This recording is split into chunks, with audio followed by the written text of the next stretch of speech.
Did you ever hear about the burning that happened way down in Natchez, Mississippi town?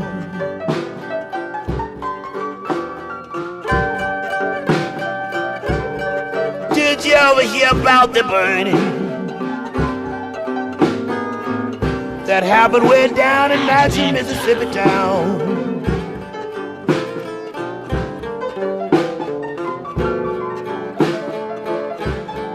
The old building got the burning down my baby lane on the ground.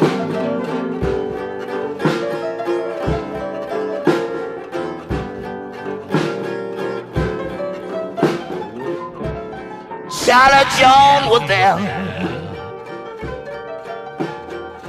Blue Eyes was there, Rosa May was there, Louise was there.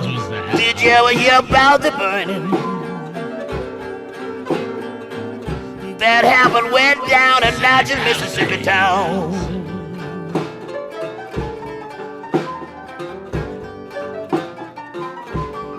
I stood back, was looking,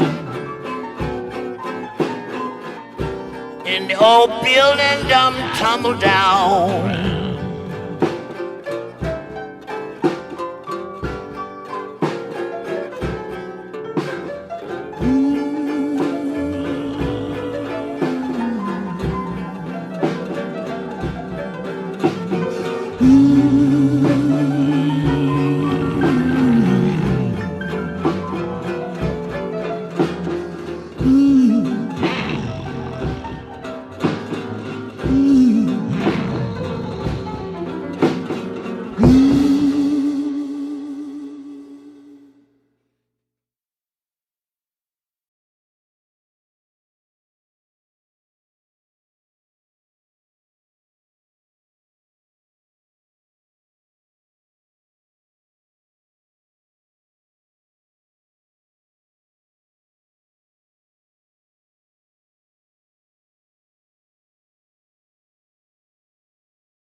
Hey everyone, it's your host Alec Mohibian with a quick note before we begin.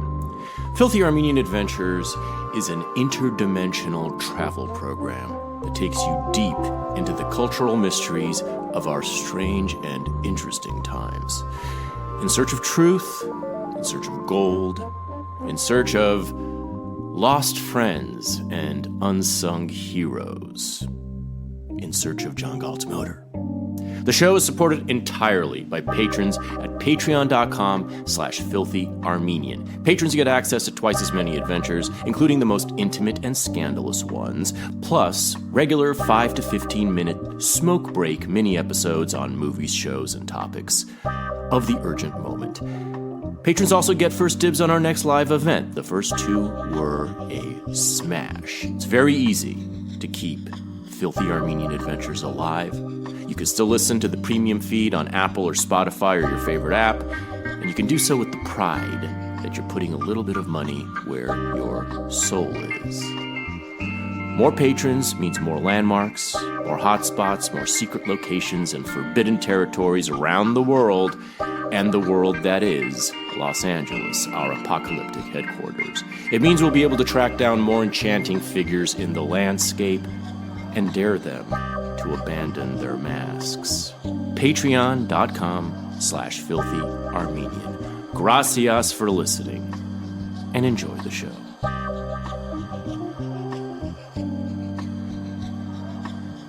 Yeah, I mean, my family and I, we lost our home in the Altadena, the Eden fire, in Altadena there on Wednesday. It was a huge shock. We're all okay. Good news, everyone made it out. My family and our dogs. We evacuated before it was called out, even around 8 p.m. on Tuesday night. How much time did you have, by the way, from when you started packing your bags to when you evacuated? Well, I mean, I remember finding out about the fire almost immediately after it started, which I think it started like around 6:30 or 7.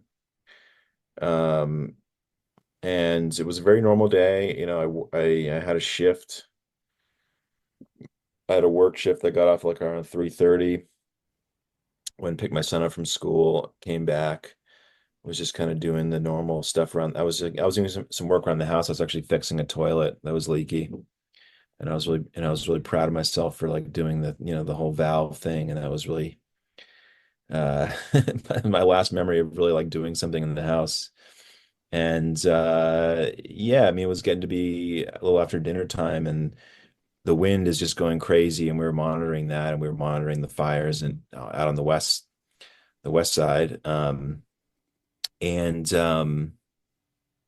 All of a sudden we hear about this fire in Eaton Canyon. And so we're like just checking that app, that watch, I forget what it's called, something watch, that everyone's using now. And we're like on the western side of Altadena. Eden Canyon's on the eastern side of Altadena. So there was a bit of a buffer. I wasn't sure at first how serious it was, like, or look if they were going to be able to contain it. Um, we were monitoring the evacuation uh, zones pretty closely, and at the time, and I think it was like this until very late and not at night. Actually, the evacuation zone was only to Lake Avenue, or it wasn't even that was like suggested evacuation to Lake Avenue. There was like nothing that was you're supposed to evacuate west of Lake Avenue, and we're a couple of miles west of Lake Avenue. So I was concerned, but not like it wasn't like immediate threat, but we didn't want to take any chances, so we I guess packed and left within an hour and a half, I suppose. I was looking at the kind of the timestamps of the photos that I was taking that night, and yeah, it was really intense because it was very windy. It had been windy for days, like extreme winds, and I could provide some videos even of what it was looking like. And at our place in our neighborhood, the wind always comes like kind of straight south, like north to south off of the hills. the trees in my in front of my house and in my yard, you can just see them being pushed down to the south. And you know what? So like, yeah, we're in pack mode. We're frantically like What do racing you around the house. take? What do Hmm? you take when you're in that pack mode? I mean, like, what went through Well, your mind? Because that was the craziest thing the time we evacuated the first time, 5 years ago, the first time I've ever evacuated. What was the decision making of what to take? I thought back to my training. I actually have been doing some work for the California OES, like part-time stuff, with disaster prep and this program that, whatever I've been kind of doing part-time work with. I actually had to like really fresh my mind, like, what to do in this situation, and it kind of went all out the window. But I did remember, you want to just you want to make sure to take some clothes, a few days of clothes. I knew I didn't really need food and water because I knew where we were going. That was we weren't going to need that.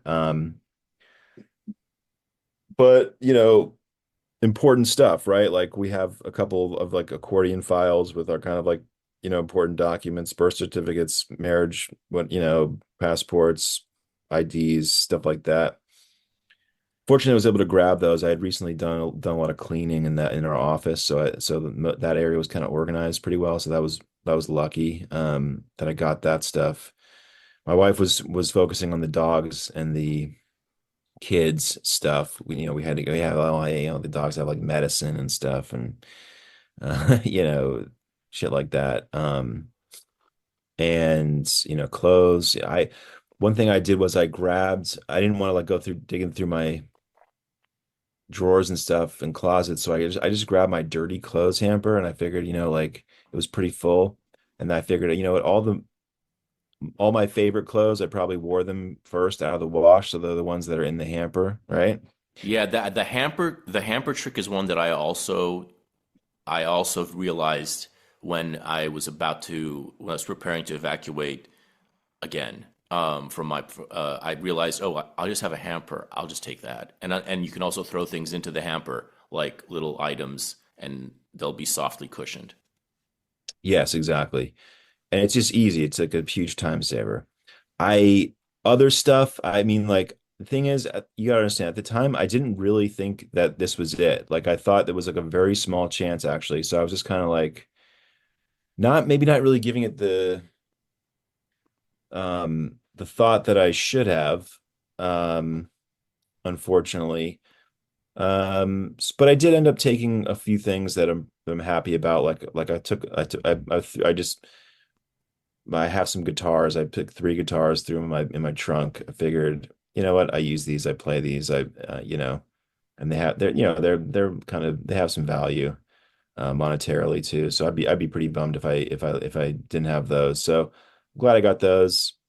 I spent some time like watering, like with my garden hoses, like filling up some buckets and spraying like the yard and and the roof and stuff, as though that would do anything. I don't know. I thought I might as well, right? If I have a few minutes. Um, and just a couple other little things around the house. I had a picture of my parents that I really liked. I took that. I wish I'd taken more photos and more. It's just tough, man, because you have so much junk in the house. Maybe 70% of what's gone is like stuff I would have burned myself, but the other 30% is like, irreplaceable. Nothing really, I don't have anything like that valuable, um, you know, price wise or whatever, but um, just like a lifetime of little knickknacks and and Yeah, that's where stuff. those are the things that those are the things where you really get. That's where And my my mind went garage to. is just full of like, that kind of like family stuff and stuff from my childhood and all the parts of my life. And I'm not a young man anymore. I'm in my 40s. And so like I have a lot of stuff and I've been a homeowner for maybe what 8 or 9 years. So like, I have a lot of stuff. that's just kind of in the museum or whatever. Did you discover something in the course of that,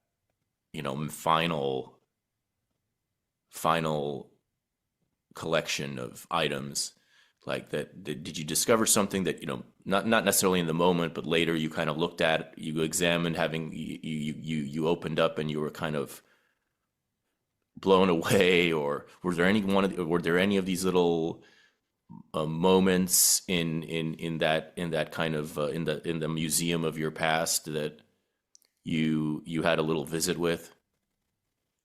During the evacuation, you mean? Not necessarily during, but even afterwards, when you kind of took stock of what you had taken with you and what was left, basically, when you discovered that your house was gone. Um, Not really. I mean, I don't have much. We got very little out. Out of, all the three of us, my wife, my son, and I probably got the most clothes. I just, the hamper thing really worked for me. And, unfortunately, my wife had to, had very little clothes, and my son too. I feel a little guilty about that, to be honest, that I ended up with so many more clothes than them. But and like guitars, I just feel like kind of a dick for that. But Well, what I are you didn't gonna really think it do? was going to go down, and just goes to show you, I guess you have to like practice getting into that, not just thinking about what you want to take, but practice like the adrenaline. I don't know. Um, Let me ask you about your emotions. There's obviously adrenaline. You're a dad, and you have a wife. You have a son. You have your entire energy is activated toward protecting them. You probably don't have time to get all reflective, or even probably angry. But did you get angry at some point? Did the rage come through at any point? The rage at the negligence and incompetence of the leadership that left the city so unprepared. well, the rage came later.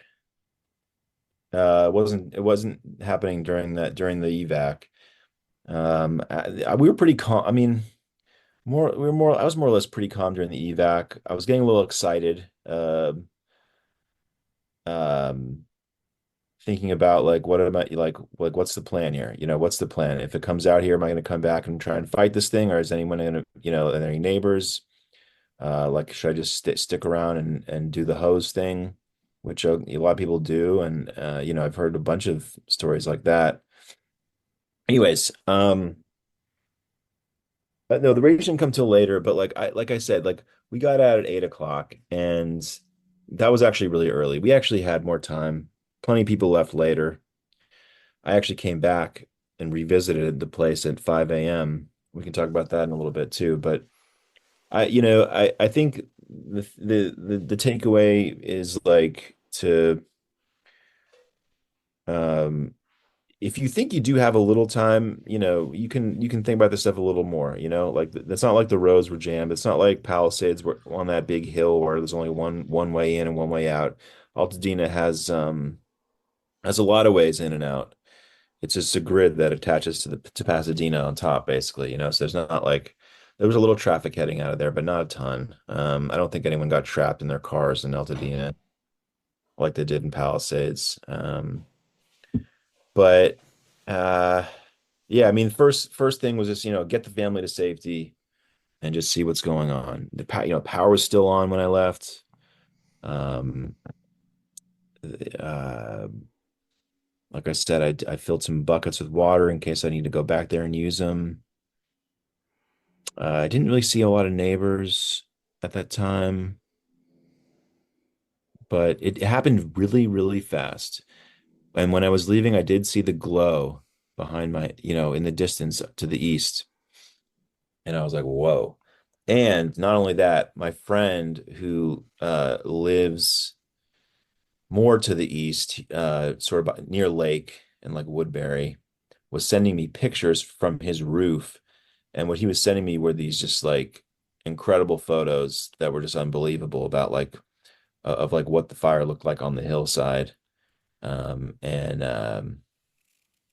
And that was pretty shocking. That made it pretty real, and that made it like an urgent thing to get out of there because it was starting to become really real at that point. And I was thinking, in your mind, there's this kind of like, scale, like how fucked am I here? And it started very, very cautiously optimistic, and then as the night went on, it gets it kind of just gets worse and worse until you hear the worst. When did you find out that your house was? So you went back. You said at Well, five I'll a.m. tell what happened. So like, Yeah, that's what. Yeah, walk me through it. we drove like 15 minutes to Eagle Rock, in-laws. We get here, around 8:30, I guess. Pack everything in the house, and then I went out in my car to because I wanted to just like get a look. I wanted to just, my wife wouldn't let me go back to Altadena. She insisted that I not, but I was gonna just maybe try and go up on top of a hill and see what I could see from the hillside, just to see how bad it was. And I get in my car, I start driving around, and as soon like I'm in the car for like 2 minutes, and then this big explosion happens right above me, the power line, big green flash. I don't know if you've ever seen one, but that's what it looks like. And the power went out in the neighborhood. A big green flash. Yeah, like a power line right above me exploded and started swinging around. It was like, Oh my I don't know God. how dangerous. I'm not really sure how much in danger I was from that.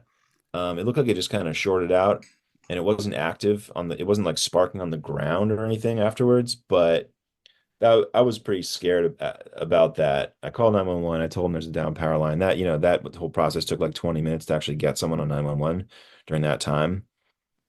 And it's like the utility, and they're like, yeah, we'll come fix it in 48 hours. And uh, so I was like, okay, I better just go back home and kind of hunker down. So now we're back. Well, not home, but like our my in-laws home.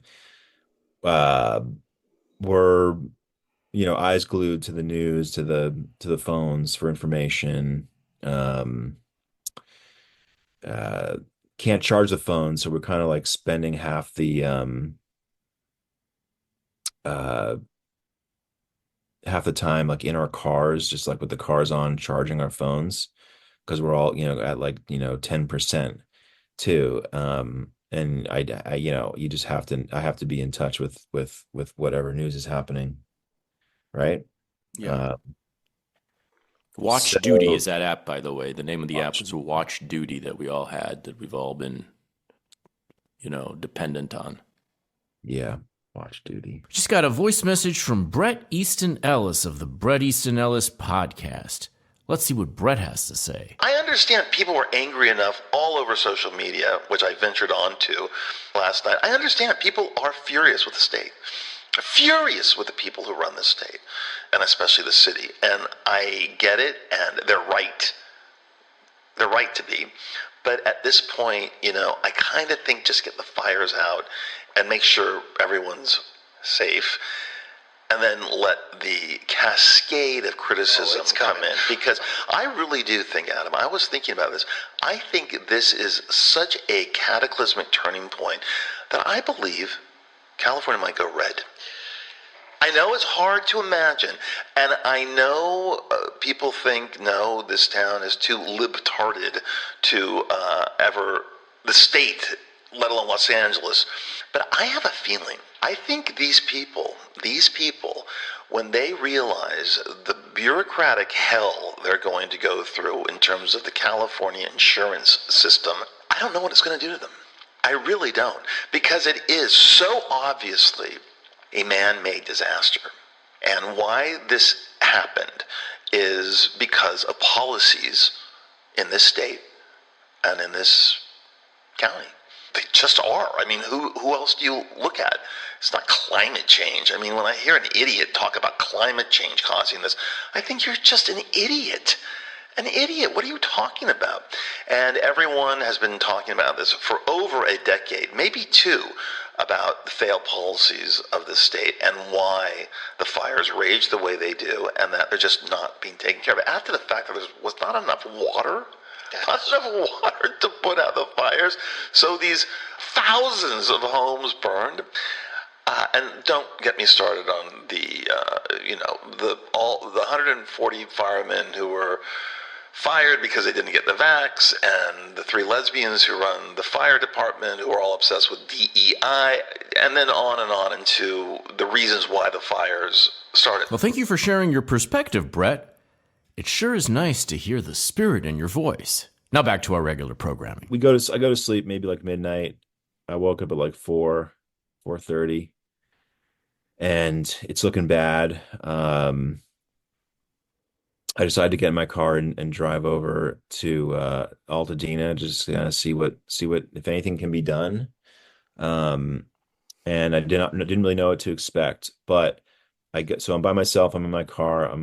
It's kind of an old car. It's not like the most reliable thing. Well, which is like makes it a little scary later. But I'm going north on to the 210 east. Up in La Cañada. I take that right ramp down to the 210 east, and then it just hits me. There's like the image of the entire hill above Altadena is just like lit. It looked like it was as far as like JPL even, but I don't think it actually made it that far. JPL, by the way, is the Jet Propulsion Laboratory. Right. It's so many scientific innovations have taken place. Yeah, it's in this kind of like little canyon right above like about a mile north of the Rose Bowl. In that same arroyo. So anyways, I keep going. I go down to my exit, Windsor. There's like police there. They're kind of waving people away, but they didn't really stop me when I turned left up the hill, and I just kind of kept going as far as they let me, and they weren't blocking people out yet. There was cops. There's plenty of cops. Not really a lot of firefighters. The winds were going crazy. The further north I went up Lincoln, all the way to Altadena Drive. The winds are going crazy. The further north you go, you're seeing embers. There's still a lot of people evacuating still. I think they did finally call the evacuation at like 3 a.m. or something, which was, I think, very late. I think that probably led to some of the deaths that occurred in Altadena. I think 17 have been confirmed died in the fire. Another massive gaffe. Yeah, because and I mean, I've talked to some friends of mine that got out later, that got out at night, and I think, I just don't think I think they should have called it before bedtime on Tuesday. Anyways, there was no. I'll just interject real quickly. There was an extreme lag in any kind of communications that first night. There was no emergency alert like the Amber Alert thing we get on our phones. Maybe you got one, but I didn't, and I got I got zero alerts. Didn't get Nobody got any alerts. Nobody knew that there was some little app called Watch Duty that you had to know. Like I found that out on Twitter. I didn't know what Watch Duty. It's not like we all have that app. What old person is going to be able to download a completely new app on their phones at such short notice? There was a complete lack of communication preparedness, which is one of the reasons why, as the winds picked up and we saw the fires coming, and finally, just noticed that it was a danger zone.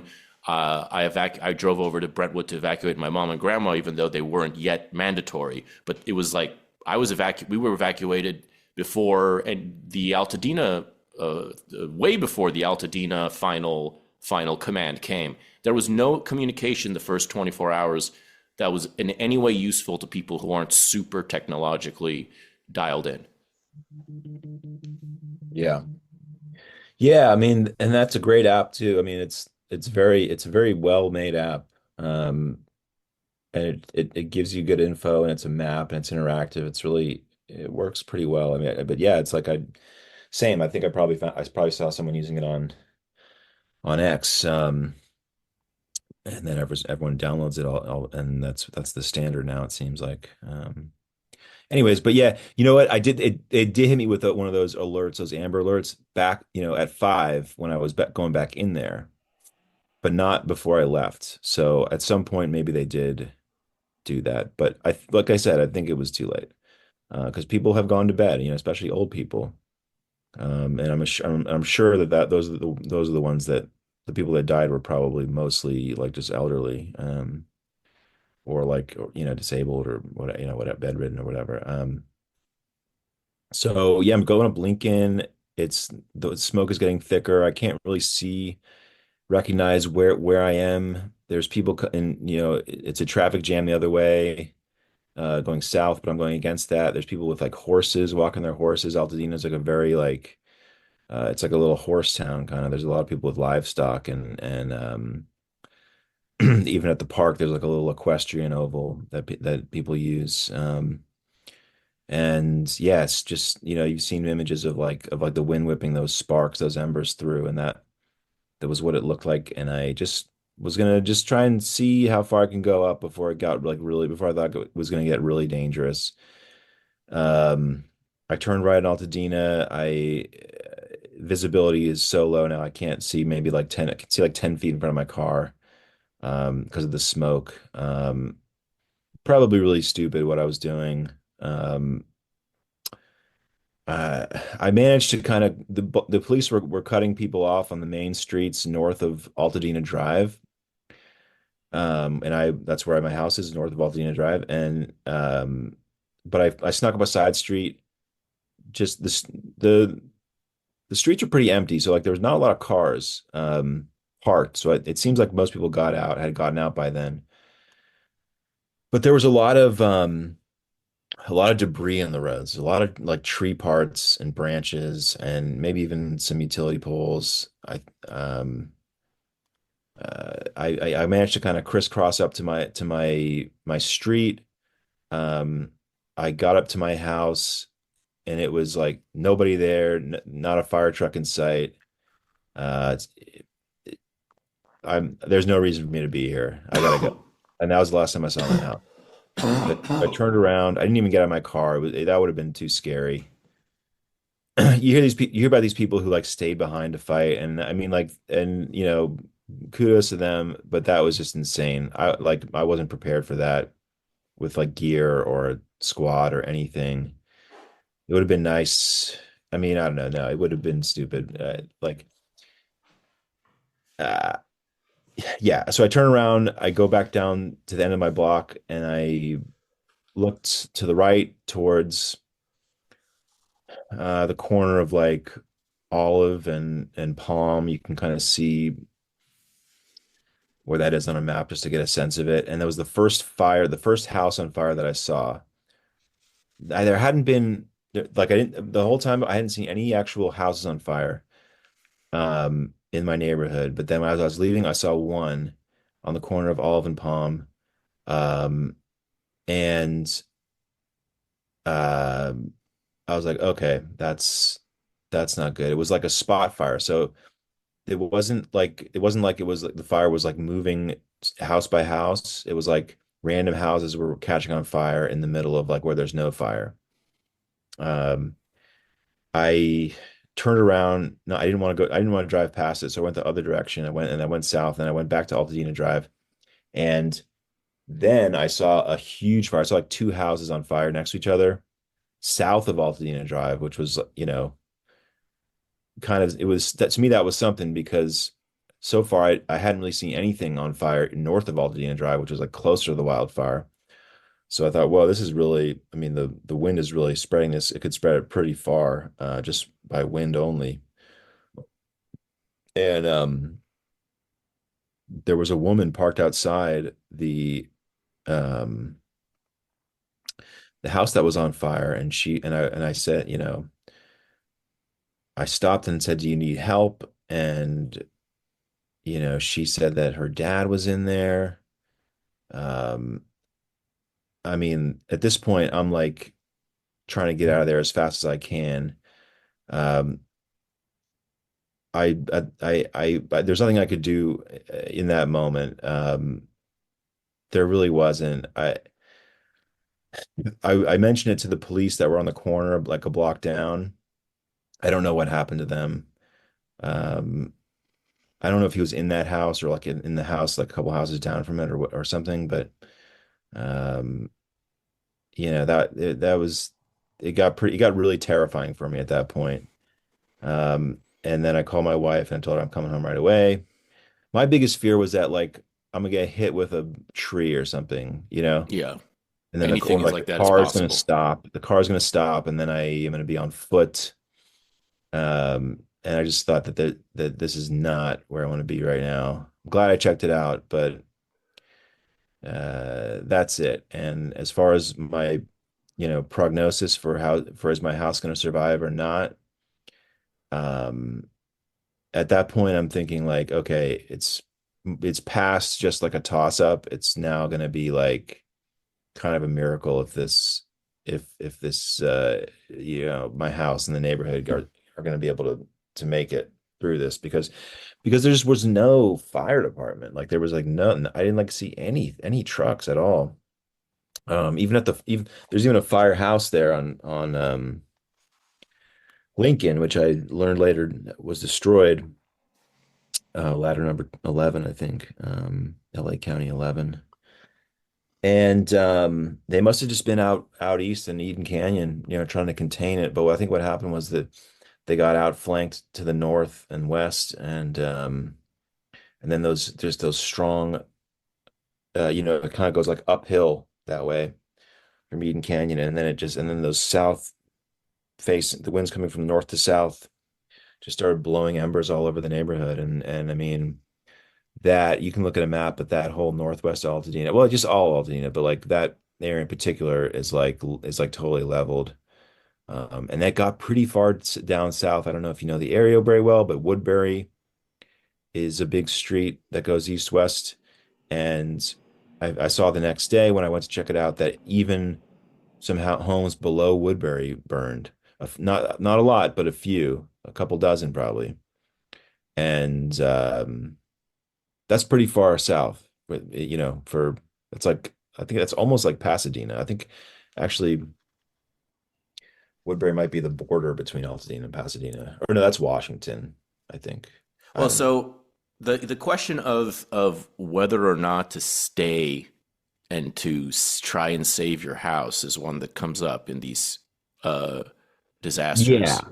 And right. yeah, I've also, there's a story I just saw about a couple in their 80s who stayed in their Palisades house and protected it and successfully protected it in their 80s and in their Palisades house, which, yeah, just like Altadena, Palisades was completely on aflame. There was no, this was not like this is like they were in the disaster movie, and Yeah. they had their hoses, and they decided that it is not worth it for them to lose the house at this age. It is just not worth it. They were going to go down with the ship, and they survived, thankfully. People do not survive sometimes, and that question arises like when there was a case where, and I've heard stories about from my mom's block where from the Bel Air fire in the 60s in 62. I remember our neighbors, their sons telling me that he and his brother as teenagers had protected their house, and then the dad was pissed off because he would have preferred the insurance money. But it's a thing that comes up, and your first thought as a responsible adult is get out, do not risk it. Nothing is worth your life. True. But if you're in your 80s,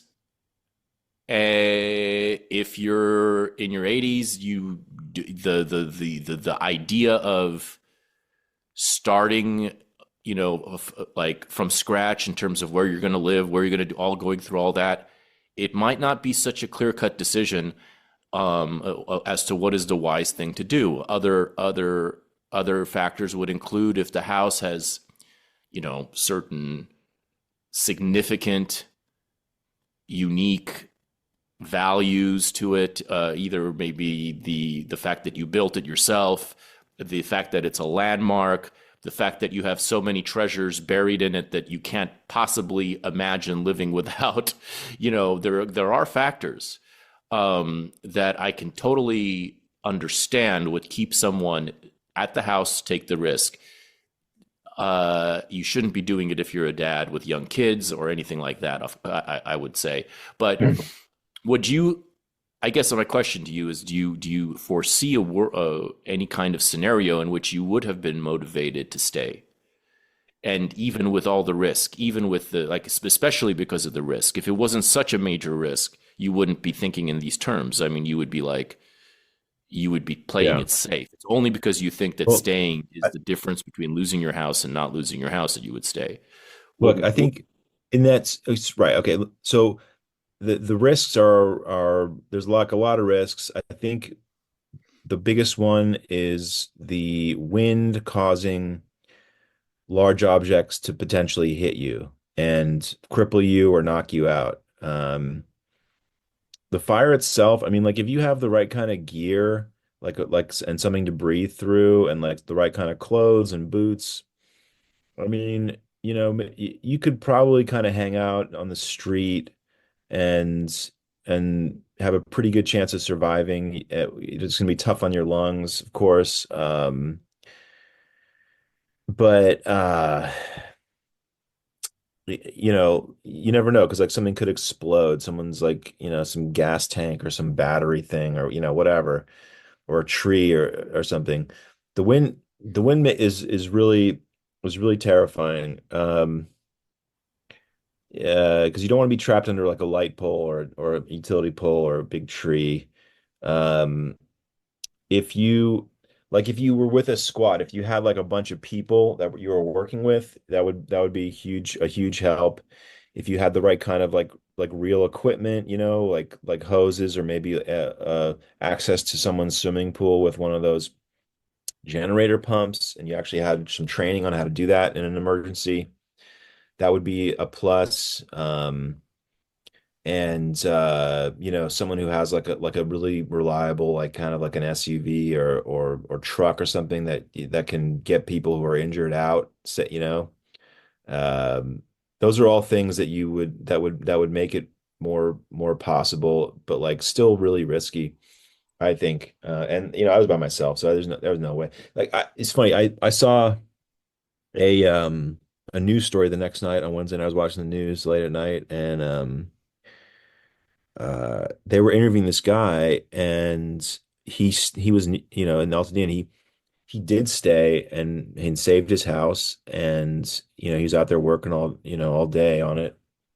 Um, and then I was wondering where exactly he was, and they panned the camera to this school across the street, and I was like, whoa, okay, that's like a block away from me. So apparently this guy that lived nearby me, who I actually kind of recognized him, um, did it. He did it. I don't know if he had how many people he was with or what, but like he managed to do it somehow. If like, you think like, well, what if like everyone did that? Would it have like saved a lot of houses? Probably, but you'd also have a lot more people who were injured and died. You'd have a lot more deaths. You'd have a lot Yeah. more. There's no question that on the math. I mean, we go through this every hurricane cycle. People stay and then they die, and there's nothing. Of course, the hurricane. There's nothing you can do, as far as I'm aware. So, but people stay anyway just because they can't leave. I mean, Katrina, this happened too. Mhm. People stayed, and that's why the death tolls were what they were. Yeah. With a fire, there's the thing where you staying can actually, there, yes, you can protect your house theoretically if you stay. It's however, there's a ton of risk and whatever, and it's just a question. It's an interesting thing that comes up in these conversations because it's very easy to sit there from a distance and be like, you should get out, you should get out, oh, don't be stupid. But when you're actually in the moment, it's very different. And now I've been in that moment twice myself. Yeah. Not nearly as urgently this time as 2019. 2019, I was in my mom's house. I was working late, and I was up in the little room that I grew that I my room that I was my bedroom when I was a kid, and writing. I don't know, working on something. I was going to stay over that night. I start smelling something around 3 a.m. Being a night owl, I'm always up late. I start smelling some like burning, increasing burning, smell. And it's a familiar smell from any time there's been, anytime the Santa Ana winds are blowing, it's like that dirty kind of air smell, which is sometimes actually very, but before it kind of pollutes you, before it fucks with your mind, it's actually somewhat attractive smell. And then it got stronger and stronger. And I realized, oh shit, no, my grandmother left the stove on again, which she had a habit of doing, and smoking up the entire kitchen and everything. I'm like, oh fuck. So I go down to check to the kitchen to turn off the stove. And as I'm walking downstairs, I turn and look through the balcony windows and see a giant wall of fire coming from the direction of the Getty Museum. And almost on cue, the Amber Alert goes off on the phone, saying, somehow communicating quite quickly to me in a way that there was no such communications this time from the Amber system, saying, evacuate if you're, exactly where you are, get out now. And then I think there was some sort of a police or something that came to our actual street and repeated that we have 15 minutes. Like, you have 15 minutes to get out. This wall of fire is blowing directly from the Getty. There's one canyon in between the house and the Getty. It's a single canyon. It's blowing 70 miles an hour or whatever in our faces, directly in our direction. You do not have time to dither. Like, we had 15 minutes to evacuate in the middle of the night. So that was actually far more far crazier. First of all, this was the first time it ever happened to me, I think to any of us. And so I left behind a lot of valuable shit that I didn't even occur to me. But what I did focus on then, as this time, were the mementos, were like the high school things, the things that you just can't replace, the Playboy magazine rejection letter from when I was 18, the things like this, the photo with John Wooden, the letter from John Wooden, the this, the that. And then I ended up, I'm also, we're both in the movie world, and in my case, I have a lot of hard drives with, oh god, yeah, the hard drive, with like I have even the backups. Okay, they're with me. The only raw files for certain of my movies. So that was something on the top of my mind. Hard drives. Obviously anything of a monetary value, but I forgot some serious things in there that were quite, like I forgot some of my sports card stuff from the past that is worth something. You can't think of everything in 15 minutes. I don't even remember. Anyway, we just packed a car. It was 3:30 a.m. We left. It was like a video game thing, getting down the hill with everything flying in your face, the wind blowing 70 miles an hour. None of our relatives were awake. This is in the middle of the night. So we end up going to the Denny's in Westwood, staying there all night until like 9 a.m. And the fire, that fire ended up, we were the first ones evacuated. We were the last ones allowed back in. A bunch of houses burned all around in my mom's house. Miraculously, our house did not burn. The firefighters were based right there, like on that cul-de-sac that we are. That's where their entire kind of headquarters became. The ones like the ones from prison and stuff that showed all that footage of. So for 5 days, they fought that Getty fire. Basically, we were the eye of the fire. So that was far more urgent than this one was, because this one there was time, there was a lot of like, we were monitoring the Palisades fire all day. So this one, it was kind of like, it was already second nature. That was the first time it happened. And it's not, it's not fun. You're in there, and especially the second or third time, and you're thinking to yourself, like, I would find things and I would just be like, your entire sense of permanence is shattered the first time it happens. And then the subsequent times it happens, you have a different relationship to everything already. You know that nothing is permanent already, and you become almost more pragmatic, but also but it's a weird combination of things. I can totally see why in these environments people are just like, yeah, I get it, but I don't want to leave. I don't want to leave. I don't want to leave. I don't want to. I'm not cut out to start my life fresh, given my whatever your particular mood is at the moment. It's so easy to see why people just don't leave. Yeah. Yeah, I can see it. I can see it. I mean, You have like everything, and you have like if it's a house you own, if it's a house your family owns or whatever. If it's yeah, a condo, who cares? we I mean, if you're just living in a condo as a bachelor with very little possessions, like as if it's a hotel, you shouldn't really have much of like all the gays in West Hollywood just kind of skedaddling, taking their fun little pictures. That's not a heavy decision. But if it's a family house, if it's something that you've built, if it's something that you've got everything situated in, it can feel like you're not supposed to leave sometimes.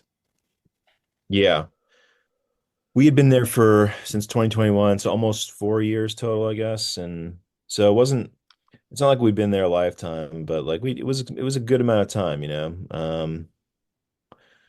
enough to make a lot of memories and have a lot of stuff. And um, like I said, I was always had some project or something around the house that I've been doing, like working on some new thing. Like I just started getting into I had this fire pit actually, ironically, that I was doing some grilling on, and I posted about some of the grilling I did. I made like a San Maria tri-tip like the week before.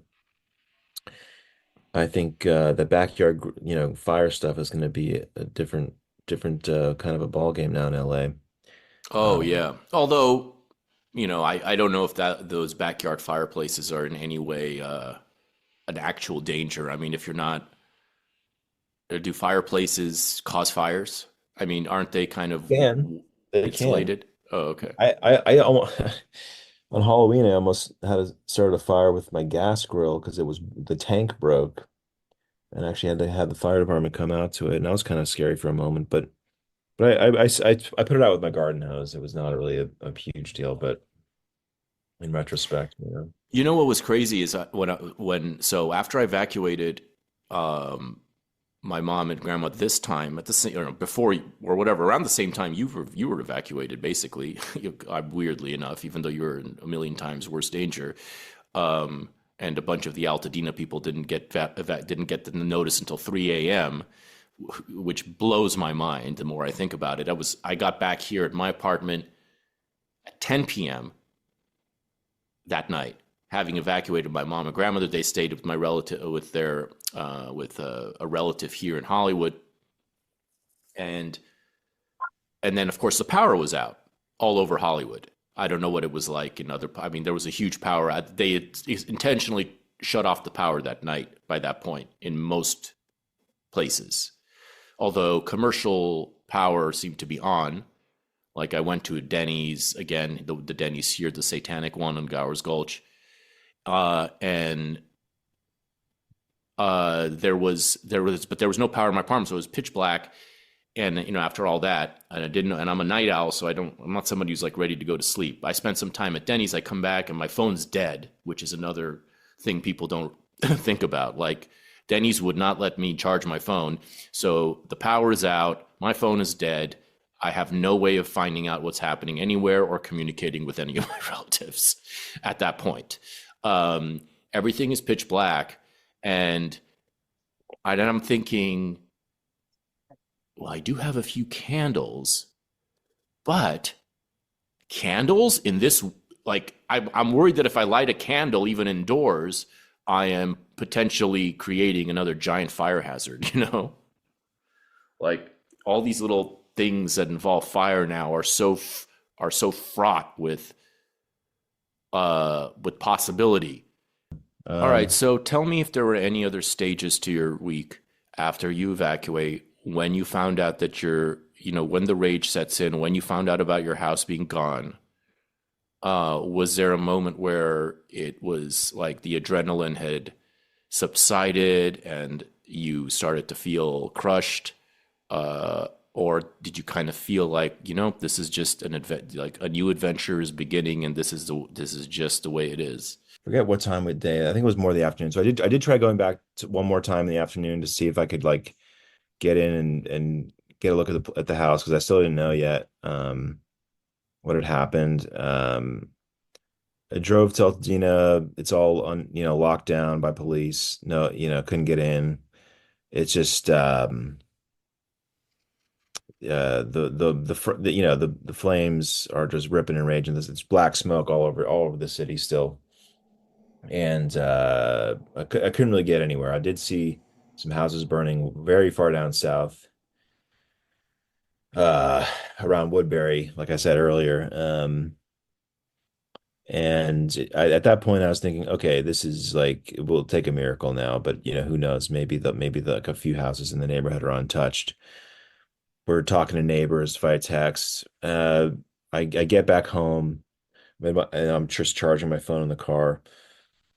I get back, sorry, home to the temporary home, in-laws in Eagle Rock, and uh, I see a text come through from a neighbor, our next door neighbor, and she was like, "Our houses are gone," and that was the moment. And I was like, just my heart sank, and I went and I told my wife, and we commiserated. We had a little cry, and it was very emotional, and it was just kind of like that was it.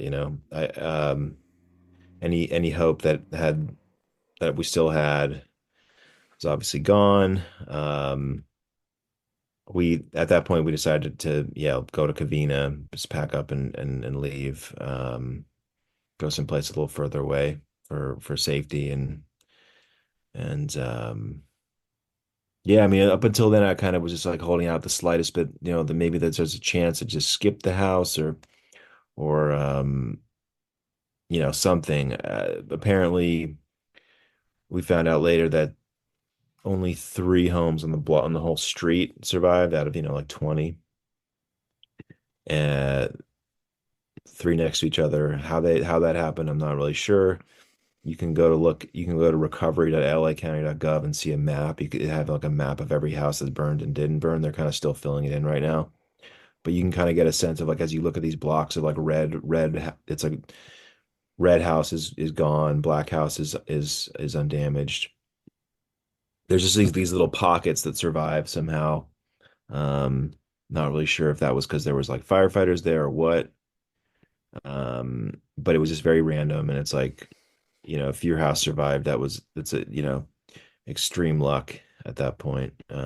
Because it is, it looks like those pictures of Palisades, and I don't think they've really released a lot of the Altadena, like photos of Altadena, like they have of Palisades, showing those just like flattened blocks.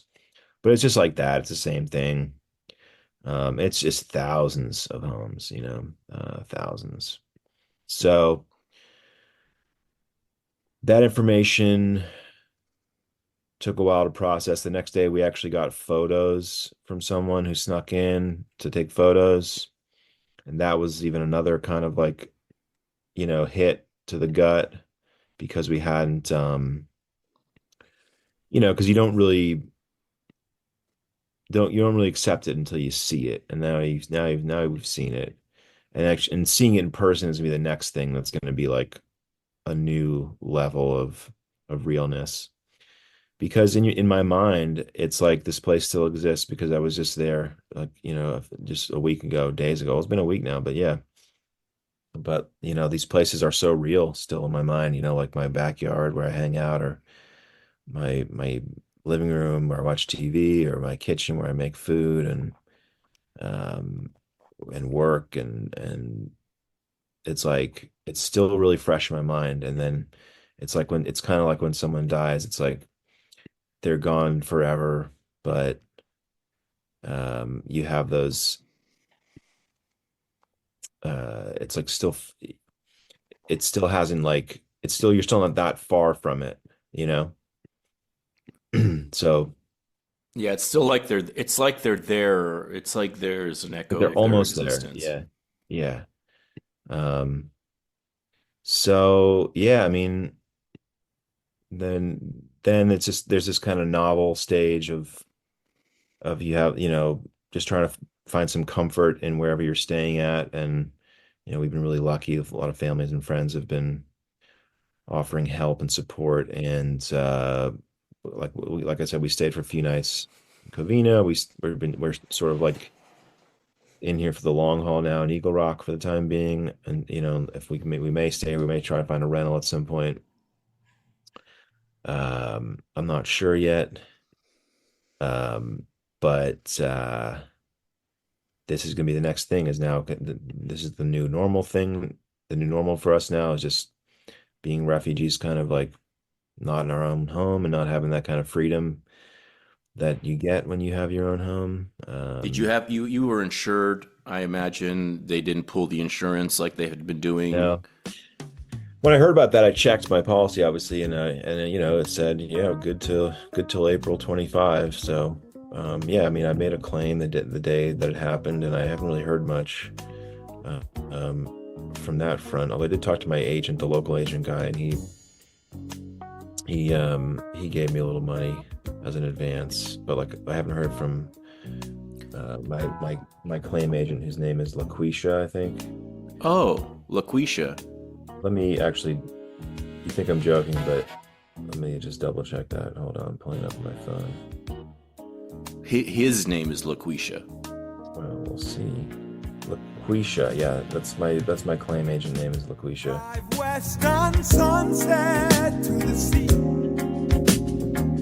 Turn that jungle music down, just until we're out of town. This is no one night stand, it's a real occasion. Close your eyes and you'll be there. It's everything they say. The end of a perfect day. Distant lights from across the bay. Babylon sister, shake it. Babylon sister, shake it. So fine, so young. Tell me I'm the only one.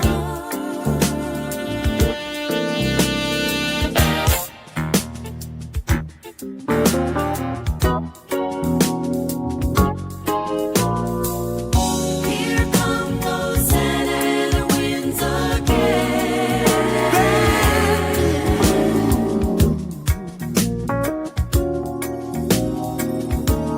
Tell me if what the world doesn't know about Altadena, and what I don't know about Altadena, because I've always said,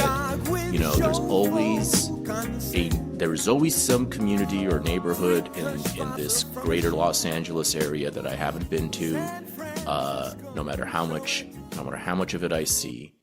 Altadena is a perfect example. I don't think I've ever been there or consciously been there. I was just taking Jack to South Pasadena on Monday. We were visiting the Pee Wee Herman house, the Mike Myers Halloween house, all the two other houses from the movies, from TV and movies, in that lovely neighborhood. Which I'd never been to South Pasadena except for maybe passing through. I had never seen their cute little downtown. I was like, wow, here's another idyllic village, neighborhood in LA.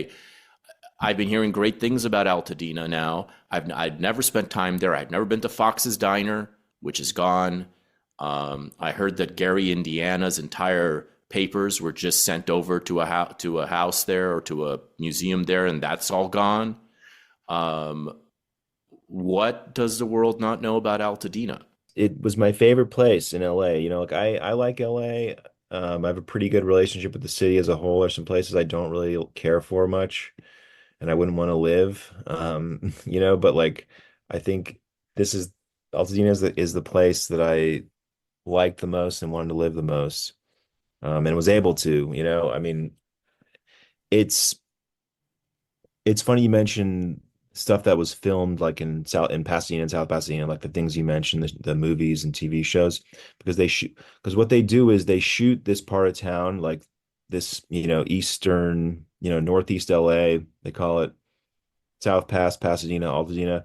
They shoot a ton of stuff out here, and they shoot it for like any town USA, right? And that's what it is. And there's not a lot, like you think of LA as being LA, and everything that kind of goes with that. But Altadena is really it's like very like anywhere USA kind of vibe. Um, it's like a functioning community, um, in in a way that a lot of places in California aren't. It's it was pretty diverse too. There was a big black middle class in Altadena. It's historically like my neighborhood was historically a black neighborhood. I think Jackie Robinson was born in Pasadena or something. Well, I know he was. He was born somewhere around there, not in Altadena, but close. Um, there, it had a really good sense of community. It was really unique in its natural beauty, like right under the mountains there. And there's just like wonderful hiking everywhere. Like I live within like 5 minutes of like three or four great trailheads. You can go hiking and see waterfalls and uh, the architecture, a lot of old houses. My neighborhood was called Jane's Village. It was developed in the 20s by this con man, who had it was like this kind of English Tudor revival sort of cookie cutter house that they built. And I mean, I would say it's about probably 95% gone. That's to the west. And then to the east, some very old, historic architecture, which other black people have talked about online, and you've seen a lot of like pictures and threads about that, I'm sure. But in my in the years that I was there, you could tell that it was becoming this like real destination. When we first moved to Altadena, one of the realtors that we spoke to who was showing a house was like, "Oh, this is like the next, Silver Lake. This is like Silver Lake in the 2000s or something." Which, if people don't know about LA geography, it's like, it's like that kind of hot up and coming place that young families want to move to because the quality of life is good and it's affordable. There was just like tons of these like, new businesses like popping up everywhere, like on our street, especially on the west side on Lincoln. Um, and then also in late on Lake Street and sort of the old town Altadena, the main drag there. And Yeah, like Fox's Diner. I mean, I remember I only went there once. And since you mentioned it, I went there the day I moved in. I moved all my stuff, and when I was done unpacking my stuff, I treated myself to a breakfast at Fox's. Um, I'm and bummed I didn't go. You know how much I care about pretty diners, good. and nobody Yeah, told me about Foxes. Nobody ever told me. yeah. Well, So how would I know?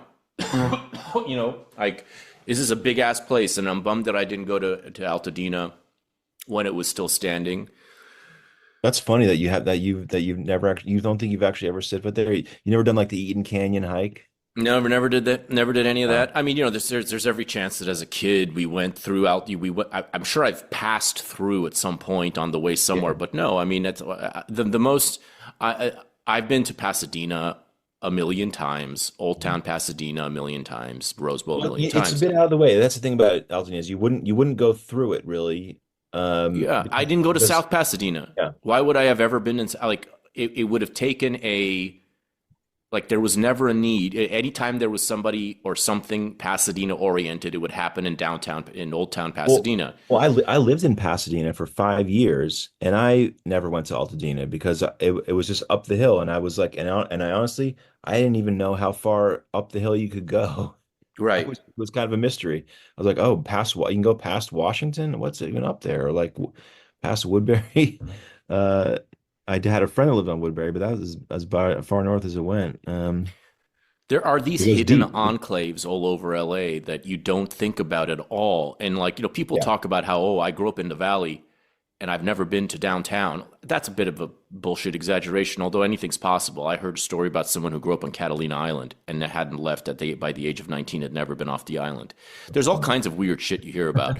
But, I fancy myself as having quite a large footprint in terms of what I know, where I've been, what I have connections to, where I have experiences in LA. I have pretty much, my footprint covers the entire city proper, of like, Mhm.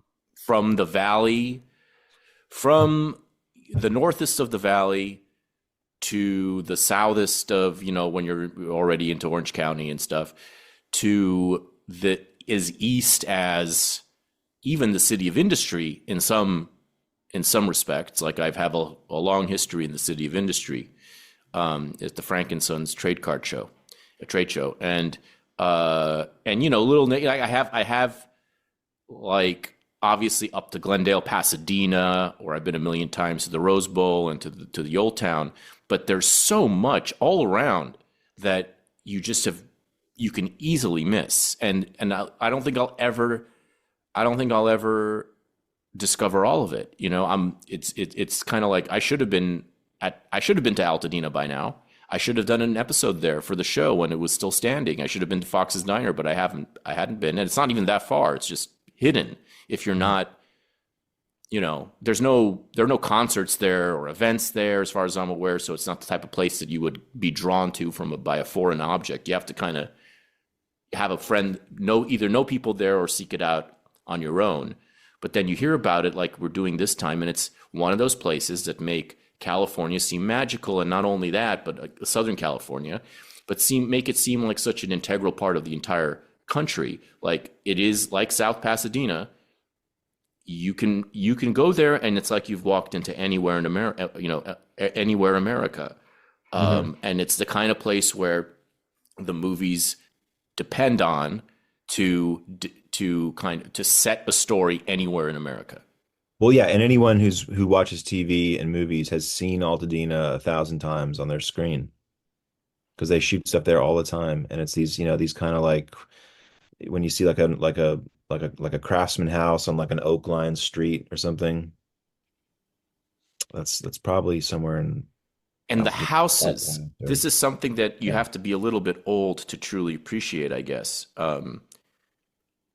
This is something that I wouldn't have even thought of, 15, 20 years ago. If I was 20, I wouldn't have even thought of this necessarily. Not just the architectural landmarks, of which there are so many all over LA. I mean, I was just as I said, before we went to South Pasadena to see those houses, which are beautiful in their own way, even the modest ones in South Pasadena.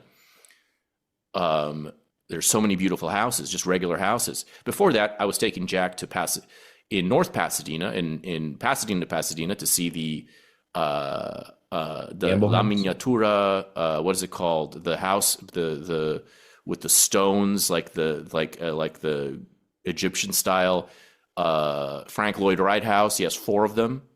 One of them is there, and it's like in disrepair. We could have taken some of those stones with us. It was abandoned practically.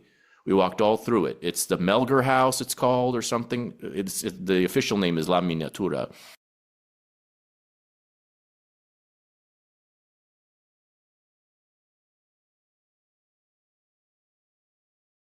It's been in old movies. It's a crazy, crazy place.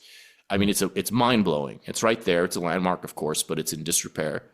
There's so many of those places. There's, of course, the whatever house in Pasadena. Gimbal House. The Gimbal House. Gimbal, yeah. the Gamble House, which is a well preserved, and you get tours and everything. And there's several other houses. There's so many houses just all around. But what grabs me, especially now, especially since I've moved into back into this duplex, which was built in 1915, and all these old houses and I've been looking around the houses in Hollywoodland, which by the way almost burned down if the Sunset Fire had gotten a little bit worse. The old houses are such a treasure because we see what happens. We see the way houses are built now, and they suck. They just suck. The new houses suck. They're not unless they're super wealthy constructions, like super wealthy to the point that you can recreate entire modes of living that are completely unavailable now to even just regular wealthy home builders. They are just not this. They are just far more lifeless than these older, especially at the modest, affordable level. Like these houses are so charming in ways that we seem incapable of recreating now, or of matching in our own way, or whatever. Like that is the ultimate. That's a treasure that can't be really measured. Like these houses are very friendly to the human spirit. I'm just speaking in general. Like anything you mentioned that has captured anyone's attention. Any kind of house that people talk about in a way with that has a name, that has a nickname. Those houses are really special, all of them, whoever built them. And they're so much more kind of like culturally enriching to the people living in them than what a new thing is going to be, unless of course we invent a way of building houses affordably that is actually charming. But the charm factor is just so much higher in these 100-year-old houses than in anything built in the last 10 years or 20, I feel. Yeah, and they won't let you build. I mean, it's because of the codes and the regulations, and I think that's probably the main thing that keeps you from being able to do anything like that's aesthetically nice. I don't know. I don't know enough about this, the ins and out of this, but like, um, it seems like to be kind of like just that between that and then just like keeping the cost as low as possible. The few houses that made it are going to stand out in the future, assuming they build back the neighborhood. I mean, which I'm assuming they eventually will. Maybe. I mean, I don't know. It's crazy, man. Like this is I'm just looking at this map of like red dots, and it just blows my mind. And I saw for the first time this morning on Twitter this video of an aerial shot. Um and it just blew my mind completely. Just the destruction and the devastation. I mean, when I get back there, it's gonna be quite a day, the day that happens. I'm not sure, they haven't let us up yet still. It's still locked off for safety right now. But yeah, so much lost in a large area, very large area. How do you feel? Let's close it by asking, how do you feel like, other than just taking things day by day right now, and with all the bullshit and all the various hurdles and obstacles that it's going to take to navigate the situation and get your insurance money and start rebuilding and figuring out where to live and all this sort of thing. How do you feel in general, big picture, about your future here in LA, larger LA? Do you feel like you're going to stay and you're going to fight for your life and be here for the long haul? Do you feel defeated, and do you feel like you're being kind of shooed away?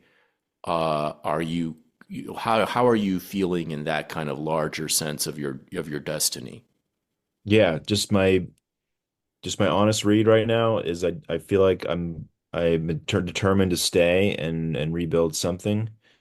I don't want to live anywhere else right now. I would like I mean, I'm from San Francisco. I lived in LA since 2012. Um that's the only other place I would want to live, to be honest. And I can't afford to. So this is my shot at like, at the dream still, like, the kind of like, homeowner family community kind of thing. Cause like I'm sort of stuck in this, I'm stuck in this mortgage. I'm stuck to this property. Uh, there's nowhere else to go right now unless something about my situation changes or whatever, who knows? But like, I think that there's going to be a huge reinvestment in this area. It's going to be a big fight. There's going to be like a lot of nasty things happening with the building and the rezoning, and they're going to try and densify it probably with duplexes and ADUs and big cash grab. But like I want to be there for that reinvestment because I think in the long haul, I was planning on just staying here, for as long as I could, and this was going to be the forever home, and I think it was the right size, it was the right location, it was perfect. Like I loved my house, I loved the area. It was like a dream, it was so ideal. It was so beautiful and convenient and just lovely. LA is a city of like trade-offs, I feel like, for like the areas, because you're always like trading, weather for affordability or convenience or this, that you're always weighing these things. But I think the biggest downside to living in this area is like those summers are really brutal. But aside from that, that's where I want to be. So that's where I'm going to end up, and we're going to just stick around and wait it out.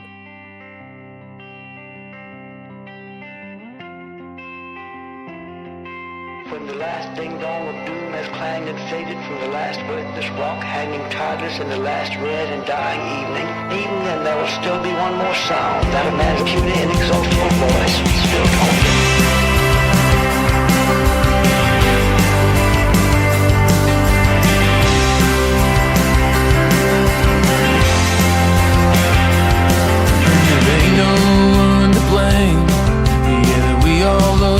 Same, and it's maybe just the course of evolution. And it surely seems to me that predictability is quickly becoming something you can't count on. Pulling on through the night as the headlights shine so bright, and they're staring me down like I'm to blame. Rolling in and out of LA County, and they're calling out my name. Yeah, they're calling out my name. Oh, girl, at the end, saying I hate to win. I'm going straight to my head. And when the sun comes up, there won't be no tomorrow in the valley of the dead, in the valley of the dead.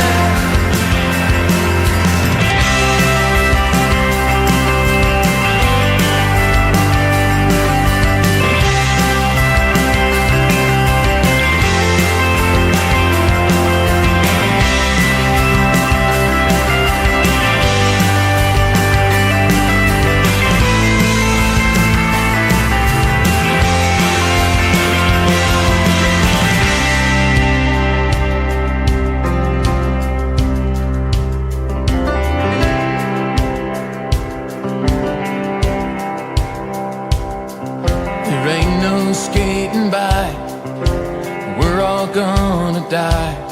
And no matter what the plastic surgeon told you, should karma be the judge? She don't hold a grudge, or does she need a little helping hand? Pulling on through the night as the moonlight shines so bright, and it lights up the sheets on my bed. But tonight I'm gonna light that San Fernando with kerosene instead, with kerosene instead, with kerosene. Oh, you let me in.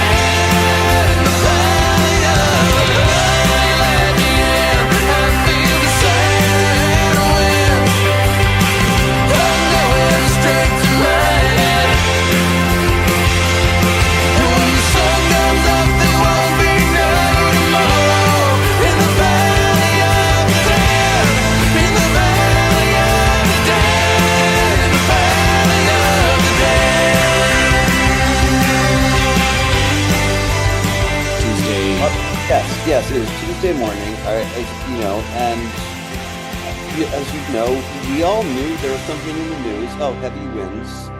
But I certainly wasn't thinking about a fire. And if you live in LA, you're kind of used to these fire seasons. But at any rate, I had gotten up and I decided to take our Christmas ornaments to a storage facility we use in San Fernando.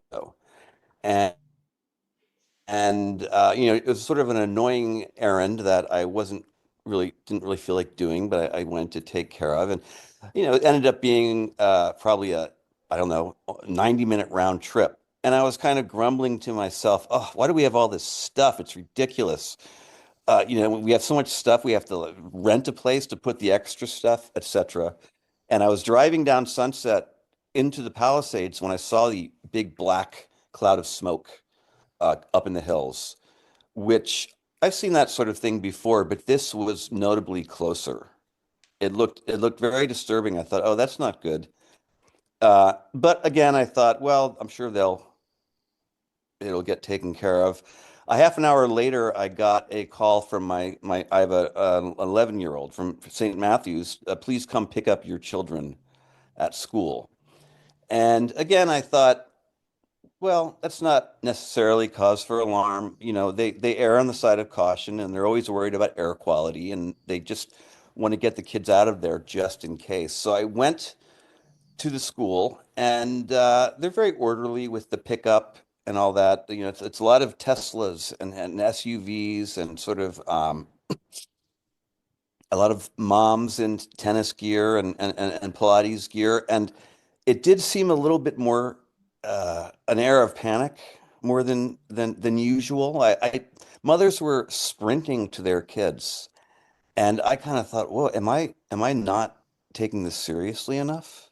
Because I was still kind of thinking, oh, I got to pick him up. And what am I going to do? I have work to do. I was still kind of feeling inconvenienced, and they're probably overreacting. But the vibe was certainly kind of panicked, and you could see the cloud seemed like it was getting closer. But I thought, well, how? And I know I've heard, yes, fire moves very quickly, but I thought surely we have some time. At any rate, I got my son. He was calm. There was another mom that I know. We were kind of trying to get out of the parking lot. I say it was an air of sort of panic, but it was still orderly. They had the teachers kind of directing people, and I even took this mom.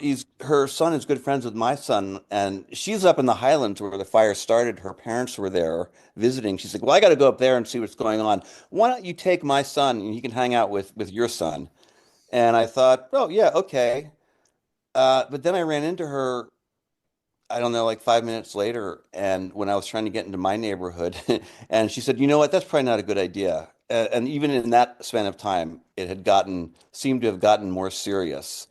I live on a cul-de-sac, and I was trying to turn into my little sleepy cul-de-sac, and the lanes of the road going into my cul-de-sac, cars had taken both lanes to come out of the neighborhood. So there was already this sense of like, well, that's not normal. People were evacuating. I suppose a text message had gone out. So people were trying to get out. A woman, just a neighborhood woman, was sort of directing traffic, telling people not to panic. Um, so I already felt, wow, maybe I'm even foolish to go back to my house. But, I had two dogs there, so I thought I better go get them. So I managed to follow behind a fire truck and a police truck kind of pushed their way through to go towards the fire. And I got to my house and with my son, and we were still pretty calm. I said, go pack a bag for yourself, get your sister some clothes. Now, my oldest daughter is in boarding school here on the East Coast, and she had just left from Christmas break the previous morning. So I only had two kids to worry about. And my daughter was at Harvard Westlake, far away from the fire, and she was with friends. But I grabbed some clothes and I thought of getting other stuff. I was simultaneously still in denial and thinking, well, you know what? Anything I take out, I'm going to have to put back. And, I was recovering from being sick. I wasn't 100%. I was planning on just taking a nap when I got home from this errand. And then suddenly I was in evacuation mode. So I was kind of not thinking that quickly. But at the same time, I thought I don't want to be the guy who doesn't take it seriously and goes to get his ukulele or something and then dies in the fire and gets his son killed too. It didn't feel that urgent yet, you know. I didn't, but we got in the car, got the dogs in the car, and then it did take what was normally maybe a 1 minute drive from our house to Sunset. Took about half an hour because Sunset was just backed up, and the little streets leading to Sunset were backed up. I finally got into Sunset. We sat in Sunset for about an hour and a half, not moving at all, literally not moving. There still wasn't a panic sense of, oh my, we're going to be consumed by the fire. It didn't feel like it was close, but I did notice that it was getting very smoky It's and sort of hard. scary. It's Yeah, that scary was, because people have to understand Palisades is has two escape routes. That's it. It's that's Sunset, it's right. PCH. And both of them were both are very, first of all, very narrow. I mean, PCH Yes, at that stage is just two lanes, that's right. I think. And Sunset is two lanes each Yeah, way. that's right. And that's your only way. There's no path to the valley. There's no secret passage through the mountains to the valley. It's just you can only go north or you can go south on PCH or east and west, depending on how you flip it, on Sunset Boulevard and PCH. I was getting very concerned when I saw that people had to be abandoning their cars at Sunset to Yeah. run for it. Well, I noticed I was trying to head east into the village. You know, my house is, you know, where that weird meditation temple thing is. Oh yeah, yeah. That temple, if you're not, you guys have seen it. Listeners have seen this in movies a million times. It's when you start to curve. It's when Sunset Boulevard starts to curve down, wind down through the highlands, down to its final destination at PCH in the Pacific. It's that gorgeous temple thing that's just on a hill perched up. It's like one of the most beautiful pieces of real estate ever, and you've seen it in a million movies. Yeah. It's something you can't miss, especially once you see it, you can never unsee it. So you started So going in that direction. So I roughly entered Sunset at that point of Sunset, and I headed towards the village. I thought, all right, I'll go down to Mescal towards the PCH or something. I'm not sure why. Oh, because I knew I was going to Venice, and it doesn't make sense. I could have just as easily gone down to the PCH, gone all the way the other way on Sunset. At any rate, we were not moving at all. And then I noticed the other direction was completely empty. But I thought, but it seems counterintuitive to go towards Palisades Drive. That's the one road that goes up to the highlands where the fire started. Talk about only one way out. I thought that's where people were abandoning cars as well, and that's where Steve Gutenberg was apparently trying to help first responders move cars out of the way and telling people to leave their keys. At any rate, I remembered there is a shortcut. There's the Bel Air Bay Club, the sort of like beach club. It has an upper club on on my side of Sunset, and then the lower beach club across the street on Sunset. So you can go through the neighborhood, cut through this neighborhood, and go through the upper club parking lot and go down the hill to this light. And it's not a public thoroughfare. Maybe not everyone knows about it because I mean, I saw other people going that way. So I got there without too much problem. And once I got to PCH, it was fine. You know, it was just normal traffic. And by the time I got to Venice, I went to Whole Foods to get my father-in-law was there, my mother-in-law, and my sister-in-law and her toddler. I just went to Whole Foods to get some food for them and some groceries, and it felt like a normal day. You know, like oh, we're out of the disaster. Now it was early, I suppose, but LA is sprawling enough that even today, I think it's you can kind of put it out of your. Well, the air stinks, but Yeah, the life. air does stink. I want to. How long you? So basically, but from soup to nuts, How long did you have to pack your things and Oh, take what? And well, I've thought of that because it wasn't as if, again, I wasn't, I felt this sense of urgency. I mean, I literally didn't, I took maybe 5 minutes to do it. So I don't know if I was in shock or in denial. I did not systematically, I did not go try to get valuables, really. Uh, I didn't, I just got, what the folder that I thought had the passports and birth certificates, I grabbed the wrong one. So it just had like a bunch of bills. Um, and I don't know what it was. I just thought we got to get out of here. And maybe I was right because we did get stuck in traffic. So I don't know. I don't know how much time I had. I know that I took maybe 5, 10 minutes to gather some stuff, and then I left. But I really thought we'd be back. I never, I mean, I think everyone can say this. I never in a million years thought that like the alphabet streets would burn, um, or the Gelsons would burn. And I remember The talking to my wife. Gelsons. Yeah, Gelson's burnt. Yeah, it's just the Corpus Christi Church burnt. I mean, I think it's all those little strip malls are leveled. The Caruso development is fine, I think. But He protected it with private firefighters, yeah, from what I and understand. So, people, yes, I surprise, mean, surprise. yeah, Yeah. yeah, and So there are stories of people saving their own houses, in the Palisades. And I think, oh, maybe I should have done that, but we don't have a pool, and I don't know how that would have worked out. But no, I saw a story of a couple in their 80s saving their house, and it was very yeah, inspiring, but it's very risky. And if yeah, you're not, if you have kids, and I'm not someone to lecture on that score, because I can when I evacuated my mom and grandma from the house in Brentwood twice during this cycle, but neither time was as threatening as the 2019 Getty fire. oh, And yeah, that was hairy for you, right? very hairy. We had 15 minutes to get the hell out of there in the middle of the night. So I had to wake up. I Okay, was there. Thankfully, I was there. I had to wake great. up my grandmother, my mom, Yeah. and wall of fire blowing in our direction, 70 miles an hour from across the canyon, and we had 15 minutes. And we'd never Right. done that. I'd never done that before. So it was a new experience to just be Yeah. like, what do you take? What do you just say fuck it to? And what do you take? And Right.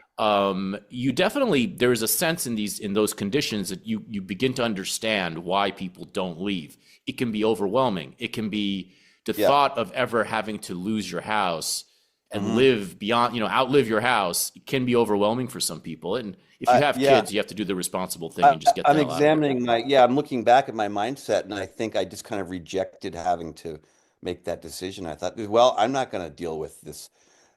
I'm not going to treat this moment like this is it. Get what you can. You're never going to see it again.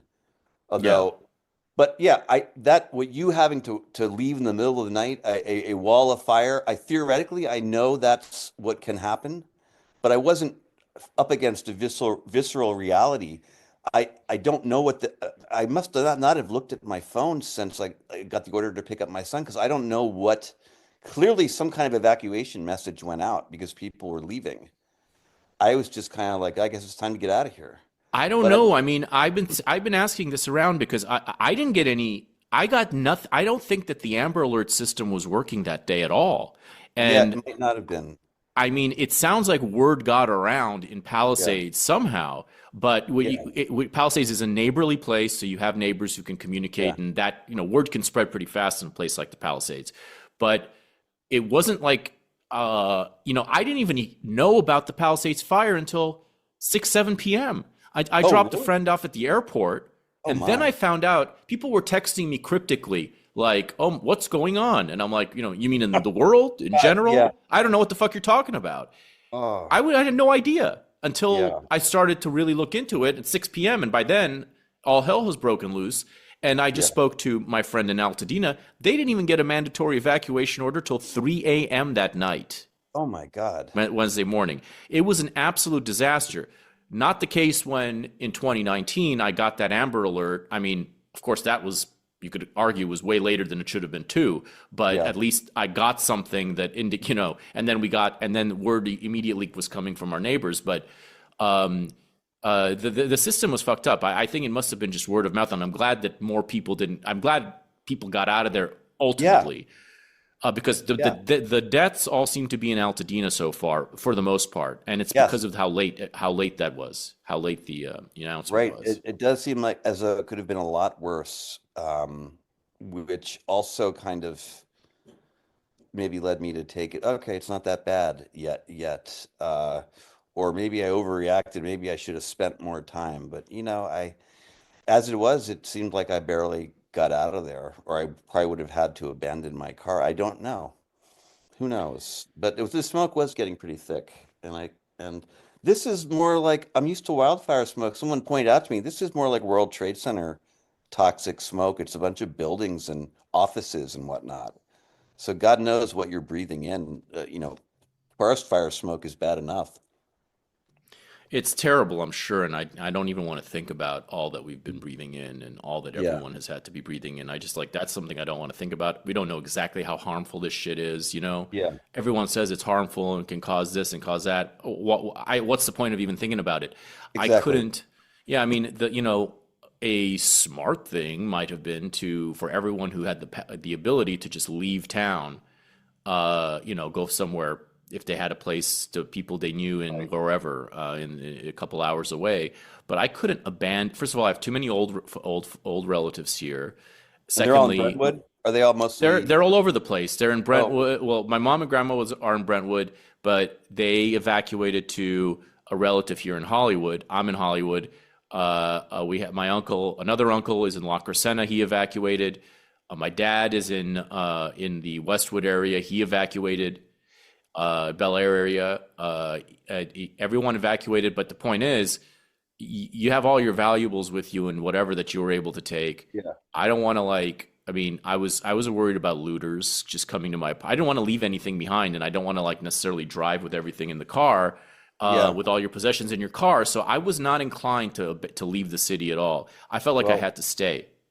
yes, I have a friend who lives in the Amalfi. What do you call that? Not Amalfi, but that area, the Riviera off of Yeah, Sunset. yeah, yeah, yeah. And her house was close enough that she got a bunch of her stuff, valuables, put it in a car and parked it on the street, and then her car got robbed.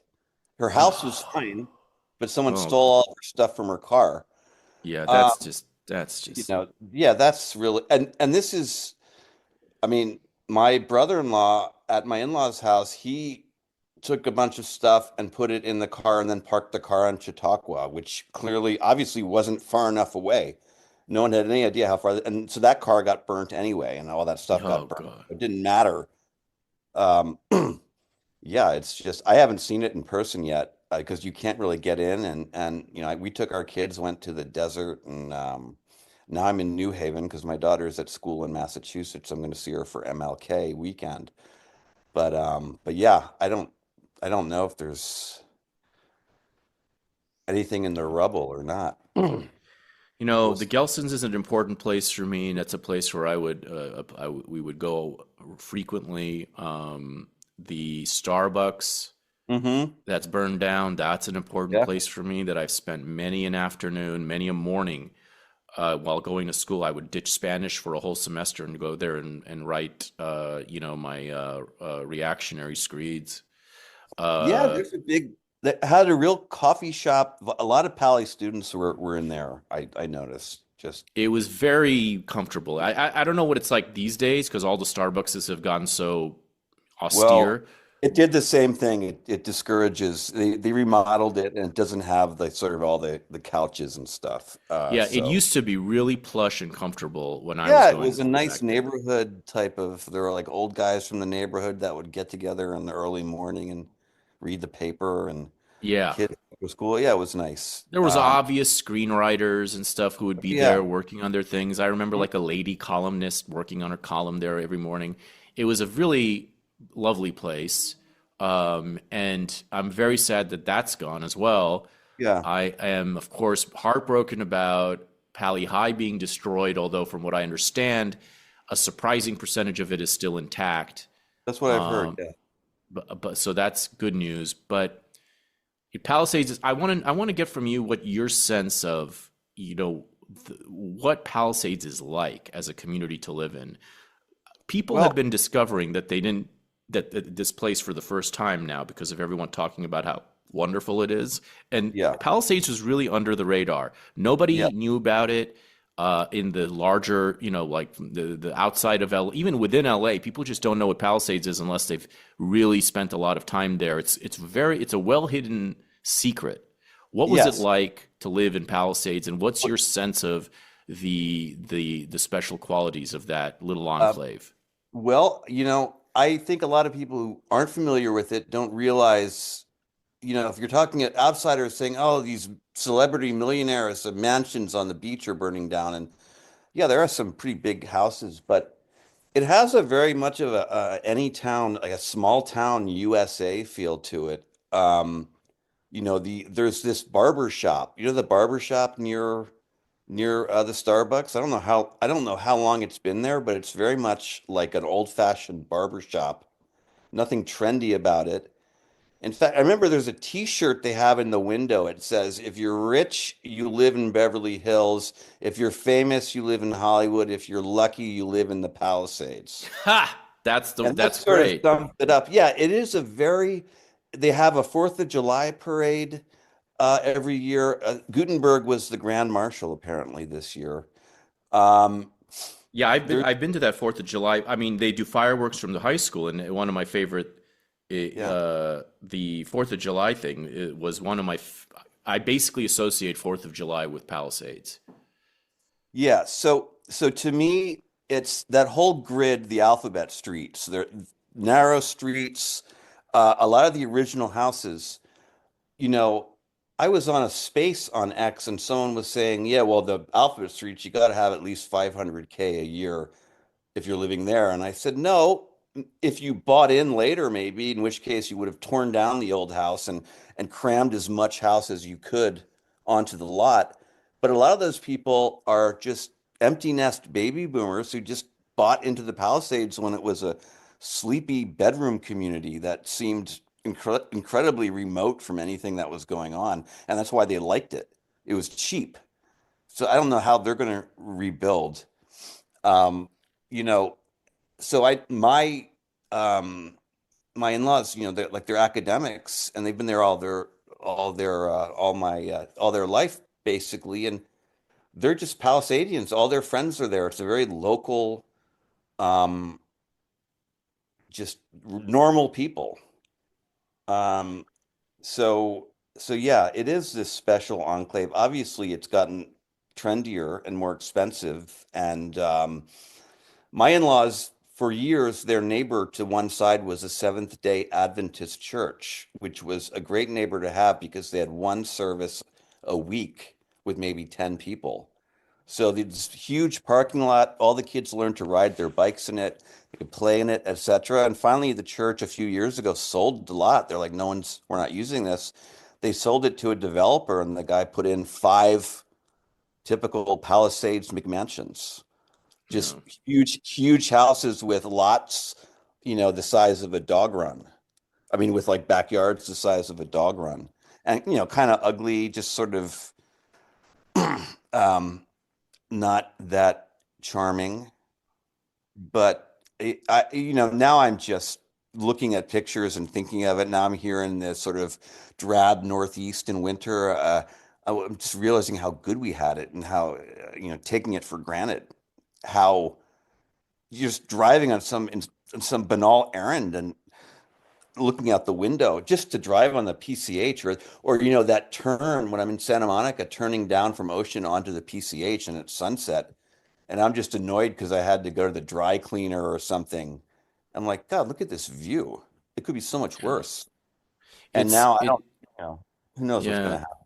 Are you are you in are you committed to, I mean, obviously financial, whatever pending, insurance, Yeah. whatever pending, are you committed to going back there and to Well, trying yeah, to live there again? yeah, I'd like to. We're talking about it. My wife's main concern is that our kids, we don't traumatize them further. I mean, they're doing pretty well. They have a lot of friends. Because moving would be a possibility. My wife's job is actually based in New York. I work remotely, but it's based in Dallas, Blaze Media. So we could go to the East Coast. We have lots to, I'm at my wife's cousin's house right now. She's a law professor here in New Haven at Yale. And we even have friends that could probably help our kids get into schools. But yeah, I grew up on the East Coast and I thought I love Southern Cal. Well, what's not to love? I love the weather, obviously. They say, oh, there's no seasons, but to me, you've just enough winter. It's the desert. The sun goes down, you put on a sweater, it gets down to 48 degrees, 40 degrees, and that's all I need. So yeah, I hope we can, but God knows when you're going to be able to rebuild. And, we've got insurance is a real hassle because, like many people, we were dropped by private insurance. And so because they just wouldn't insure there anymore. And we're all on the California Fair Plan, it's like trying to deal with the DMV or something. Well, the phones are blowing up today on KFAA. We have another voice message here. This one is from Adam Carolla of the Adam Carolla Show. The people who live in Malibu, who live in Santa Monica, who live in the Palisades, those are some of the most progressive blue voters in the world, or in the United States. They are a bastion of blue. So what those guys did is all the people in the Palisades, I checked it out. It's about 80% blue, 80% progressive, 80% Democrat. Now, these pussies are all sitting around crying about Karen Bass, water pressure, how come the forest wasn't cleared of all the brush, what's happening with the infrastructure. You guys all voted for Karen Bass, the mayor of Los Angeles. You all voted for Gavin Newsom. And now you fucking get what you get. Oh, now that your house is on fire, well, now you're thinking about something else. Now you want to know what's going on. What's going on around here? You didn't give a shit about what was going on when other people's houses were on fire, but now you care. So here's what's going to happen.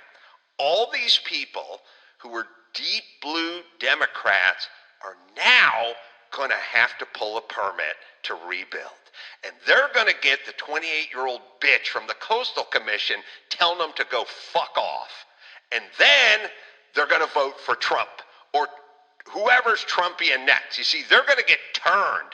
They're going to get turned hard because, as I've always said, live in the rent control apartment in Santa Monica, fine, good. We know how you vote. Go deal with the city. Try to pull a permit. These are going to be thousands of homes, super wealthy people, and these people don't want to live in Van Nuys. They like it where they are. They love Malibu. They love the Palisades. They love Santa Monica. There's going to be a whole bunch of rich people, and they're going to go, I'm rebuilding, and I want to rebuild as fast as I can. And between the part where they go in to planning commission and plan check and initially try to pull a permit to the time the first load of lumber, the first load of 2x4s is dropped off on their lot where their house formerly stood, it's going to be 3 years. And 1,000 permits and 1,000 arguments and 1,000 discussions with the Coastal Commission, not to mention little tidbits that they didn't think about, like Carson Daly. You want a swimming pool? Yep. Got to be double hulled. Really? Yeah. Well, why? Well, what if water leaches out and gets into the groundwater table? Carson Daly had to build a swimming pool like a modern day oil tanker. Had to put like a double hulled. That's all right. It'll just cost $500,000 for a swimming pool. Like that, they're going to be, when they start getting the regulation, they're going to go nuts. And when they start running into the bureaucracy and the red tape, they're going to start going nuts, and they're going to vote for Rick Caruso next time because they want to get. That's all Trump says is we're going to pull back the regulations. We're going to free people up. They're going to find out. They're going to get bit by their own snake. They're going to convert. I am telling you, these are the bluest people on the planet, and they're going to be fucking ripshit pissed when the city and the Coastal Commission tell them to fuck off. And by the way, I don't think the Coastal Commission is going to okay anyone rebuilding any of their houses on the coast because they say they're in the business of protecting the coast. They're in the business of getting you to leave. Oh, thank you there, Adam. Why don't you tell us how you really feel? Back to our regular programming. So it's, I filed a claim a week ago, and I called them anyway, but they're supposed to contact me. So we'll see about that. I think a lot of people are in the same boat, and you go to the newspaper, you can see articles about how the system is completely, this is probably the most expensive wildfire in American history or California history or whatever. The scale of it is hard to comprehend. And especially because not that many people died, so it feels as though, well, what are you complaining? It's not like it's 9/11 or something, where No, yeah. 3,000. But it's an entire town is wiped out, and not to mention, I don't know Altadena as well, so I don't know what it's like there. That's wiped out too. It's completely wiped out. It's just you have your special, the architecture, but just like my wife, she's very close friends with the fellow moms, and she puts it, or one of her friends put it like, well, we learned to be moms together. We all kind of met when our oldest kids were in preschool, and they became friends. And now the oldest kids, my daughter's 17, but some of the other kids are starting to leave, go to college and whatnot. And now it's this strange thing, as if all of the memories have been wiped out. It's a real definitive end to this sort of motherhood, childhood period, like the yogurt shop we went to, the little place where they took ballet classes, the Gelsons, all these places that you have memories attached to are just erased. And, we haven't really dealt with it full on because we're still in that kind of adrenaline, just kind of giddy almost, sort of, there's so much to do right now. I think it would sink in more when you're trying to get back to a semblance of normal life in LA. And as I said, I feel like we're in a better position than many. So God knows what some people must be going through, Yeah. Yeah, I love LA. If you're like of a certain mindset, which I think you probably share with me, you've probably in the past complained like, oh, LA is dead. Like the Democrats killed it already. All the things that were going wrong. I certainly complained about it. Oh, they're turning this place into a shithole. And now that this has happened, I think, God, I had no idea what I was talking about. What was I complaining about? That we could have come back from. This, optimism to me is the only rational choice, but it's daunting to think about. It's daunting, but in a way, it's like, and it's horrible to put it in this way, or to kind of paint a smiley face on anything like this. But when you think about, when we would think about, I'm sure collectively in our minds, what is it going to take to fix this, to wake people up?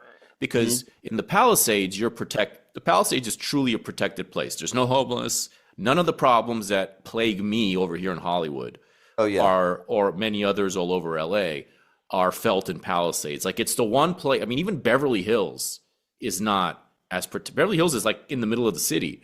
It's too urban. They can't really keep it out. They can't. Venice, Santa Monica, even parts of Brentwood, you see encampments. Palisades is truly a golden paradise that is protected, and yet not that far.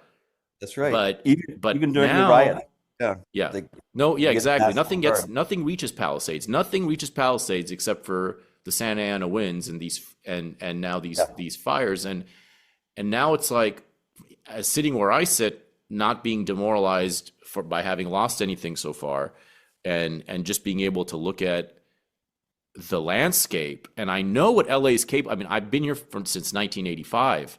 Right. When I was born. I know that this isn't a place that just takes something like this in stride and throws up its hands and just says, "Oh well, time to find another place to live," or right. This didn't work out. No. There's going to be a major there's going to be a major response, and it's a matter of how how well that response is channeled, how efficiently, how dramatically it's felt across all the problems that have been allowed to fester here. But it's very clear that all these things we've been complaining about for 10 years plus, longer in many cases, but 10 years is when it's really gotten bad, and especially the last 5 years.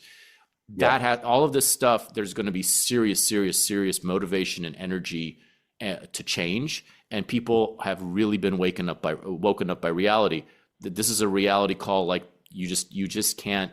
It overcomes everything. It seems like you lose everything, and all those little pet delusions you've been nursing, you don't really have much room for them anymore in that car. Yeah. Watching Justine Bateman have her, whatever you want to call it, red pilling or whatever online has been very heartening. Justine Bateman? I've been seeing her tweets. I didn't know who the hell she is. Was she a leftist or? No, she's an actress. She was on Family Ties, the 80s sitcom. She played Mallory, Michael J. Fox's sister on the show. She was like the ditzy sister, and then she went on to kind of have tried to do some movies and ended up marrying a real estate, just a normal guy, and she has kids. And a couple of years ago she went to UCLA to get a degree, and UCLA, and got related to computers, and now she's sort of like makes movies, and she's really against AI. So I don't know if she was leftist, but I don't think, not like the obnoxious kind of over the top pussy hat wearing leftist. Her brother is Jason Bateman. He's okay. Much more high profile, but she, she's just kind of started to speak out about this stuff. And I've seen it happen with other people. You start out kind of like more neutral, and then by the end of it, you're not afraid to say Trump's name, but yeah, I hope people, I've been kind of reading and writing about the institutional failures and trying to figure out what happened. And a lot of people around me, like my wife, are certainly not as online as I am. And I don't think she finds it helpful. And so I try not, but I'm like, I got to channel this somewhere. And it is pretty, it's a different discussion. How we were failed, if we were failed, but I do think the response to the disaster was so sort of in your face, inept and tone deaf from Newsom and Karen Bass that it makes people wonder, well, what were these people doing in the run up to this? I think that the message was received loud and clear to people, that they were basically on their own, and that all of these leaders are frauds.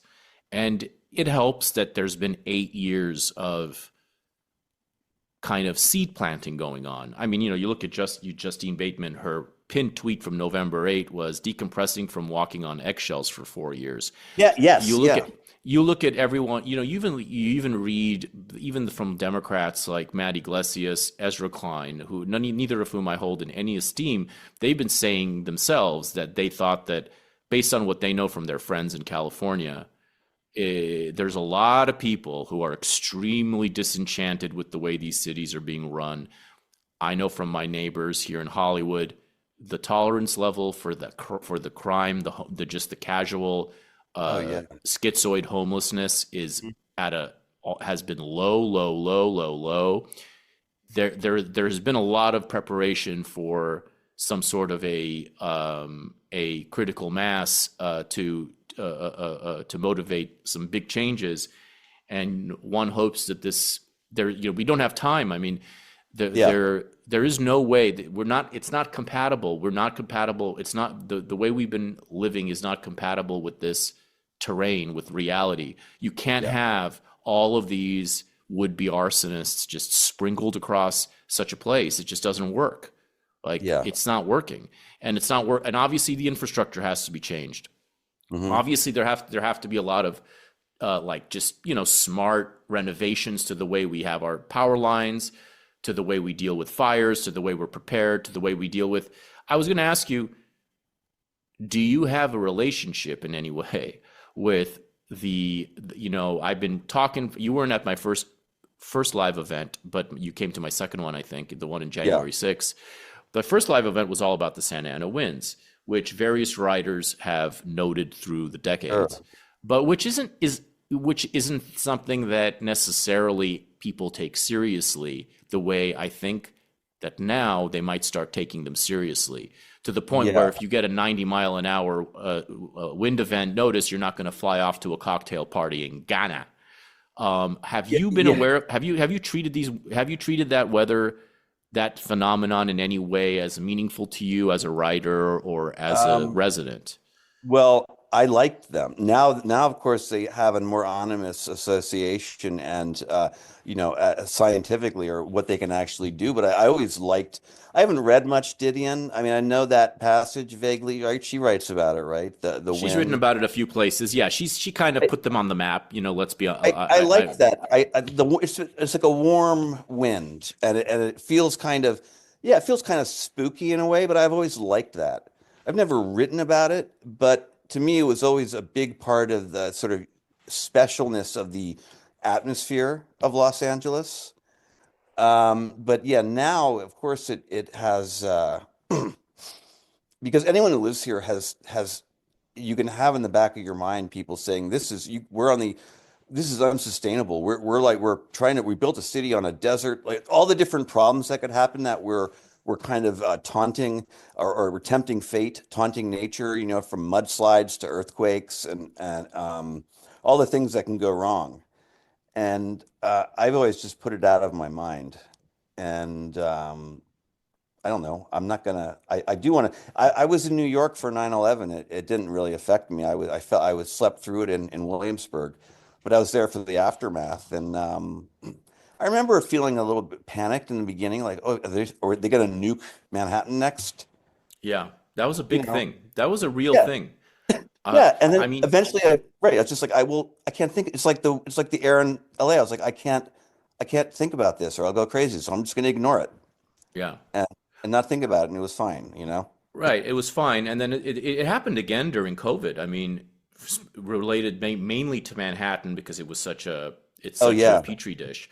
But people were like, you remember all the obituaries to New York City? They thought that was the end of New York City. And I oh was like, yeah, are you guys kidding me? You think that New York City's just going to go away because of yeah. this? Like, But at the same, yeah. there were But so COVID, many of these articles at the time. it does feel like COVID was I mean, it was the origin story for a lot of these online people, right? That got people starting, or am I wrong? I've been a lurker on Twitter since maybe, after Trump. That's when I started discovering and then I don't really post much, but I followed a lot of people. And I've just kind of stumbled across people like Jack, the perfume nationalist, and I think then I found you via him. I think you just keep following people. So I don't really know where everything started. I've kind of encountered these people when they're already, in their stride there.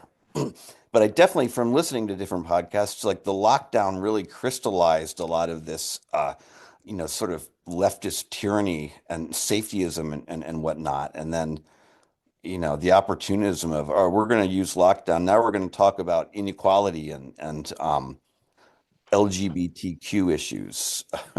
Right, Things like, right. The virus ended up becoming so many things, so many so I just mean that maybe racism. this fire can also, I guess it depends on what the response is, or maybe it'll be a positive response from the people that'll create some kind of renaissance of just a new way or to bring more people into. It's hard to talk about these things, so I don't know what you call it.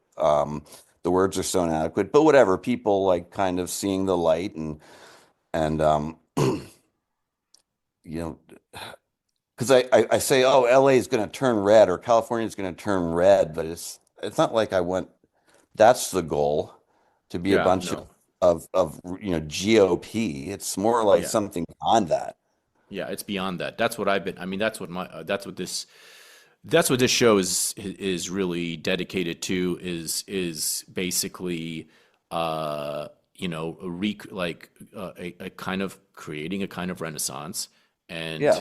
and a renaissance that isn't some sort of pie in the sky utopian fantasy, but which embraces all the wonderful potential of life on this earth, in this city, and in all over America, when there is freedom, when there is order, when there's creativity, when there is an unbridled sense of art and the human spirit.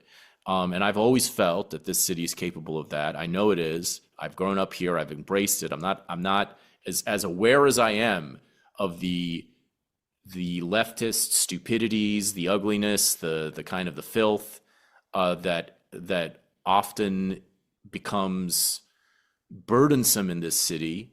I also know that the particular landscape here and the particular kinds of challenges, including the weather challenges, Right. including the Santa Anas, is the kind of stuff that inspires greatness. And Yes. I certainly got red pilled by being in literally Pacific Palisades. Palisades, and that is what red pilled me as a kid. I mean, the cultural things that I dealt with there, the delusions that I clocked even as a young kid, Yep. and and Gas. and what my teacher, and like the environmentalist delusions, the race delusions, a lot of delusions, and I was able to clock those with the help of reading books and listening to talk radio, and like hearing other perspectives that made more sense to me, and then exploring them, and then really dealing with them, really like expressing myself, and like doing this all out in the open. I was doing Right. blackface in my high school movies at Palisades High. I was doing drag as Tina Turner in blackface, and a third of the campus is black, and it was perfectly fine. Everyone loved it. I was given the freedom to become who I am in Palisades, That's and great. Yeah. yeah, I'll never, like, I will one day, I will reveal to the world, in a way that can stick, why that is such a special place. But Palisades is the reason that I know that LA can survive and is worth fighting for. I know it. Like, there's many other reasons, and I've explored them at length, and will continue to on this show. But I'm absolutely all in on this city. There's nowhere else for me to go. This is my home. I was born here. I'm going Yeah. to die here, and I do believe that, I'm excited. Again, in a way that shouldn't offend anyone who's been just destroyed by this disaster. But I'm excited in the long term for the way in which, especially when you think of the Olympics coming up in 2028 as a kind of just a symbolic dangling ornament to this, and you think of how Trump was able to survive the many, many, many bullets that came his way. Oh yeah. Um, What an incredible campaign season. I mean, that was, yeah. Yeah, I'm excited for LA to be this like stage for the revival of the United States, now that it's been, at least, both physically and spiritually and politically kind of leveled. Hmm. So, and everything exposed, and all, like, Yes. all has been revealed now, and really nobody has any excuse. And if anyone still clings to climate change or to any of the stupid delusions Oh, that led to this yeah. disaster, they're just not there. You can just safely and vocally and easily kind of discard them, Yeah. and you'll find that most people will be on your side. This is the difference. Yeah. You can actually impose the truth now with the confidence that the people in your midst, most of them will be on your side. I've been trying to preach this for years now, because I believe this has been a growing reality. But now, especially in LA after this, there should be no doubt about it. Like, you do not have to defer to the Karen Basses of this world. Yeah. Yeah. It's It's more over open for them. now. It's more Yeah. open. I mean, I've noticed for a while you could kind of find fellow travelers, just kind of like you lock eyes when someone's going on a Russiagate rant at a party or something. So I Yeah. found people, but now it's more, it's out in the open now. It's out in the open. And now you have that little headline by ABC News, December 14, written by a fella named Joshua Haskell, a name that I it rang a classroom bell for me because I went to school with him at Palisades Elementary, which is burned to the ground. This Yeah. ABC News reporter. I haven't seen him since fifth grade, but I remember him very well. We were classmates at Palisades Elementary, and he wrote that story that says Gavin Newsom's efforts to Trump-proof California are Yeah. are making him look real good for 2028. So that headline, you can just have that on your phone in your save folder to hold up anytime someone opens their mouth from now on. But they're still talking about it, aren't they? They haven't like given up on it. It's crazy. Oh no, they're not going to get. Nobody ever gives up completely, but Right. there's just no longer any need for anybody to be compliant to this madness. You can just be. I'm going to preach this to everyone. Like the more you speak up in an effective, calm, or not calm. In my case, I can be quite bombastic, but in a way that shows that you mean what you say. You're not being an edgelord. You're not just being like a sneaky little. You're not being shameful about it. You just very seriously. You want to protect your homeland. You want safety, you want order, you want freedom and prosperity, and you have no time for the hocus pocus of climate change, this sort of primitive peasant thing that doesn't mean anything to anyone anymore except for money for certain scammers. And I've been saying on Twitter, I mean, when that guy came on the news, they found some random guy on like the middle of the fires saying that this was punishment to the, why is LA burning? It's because God is mad because of the gays.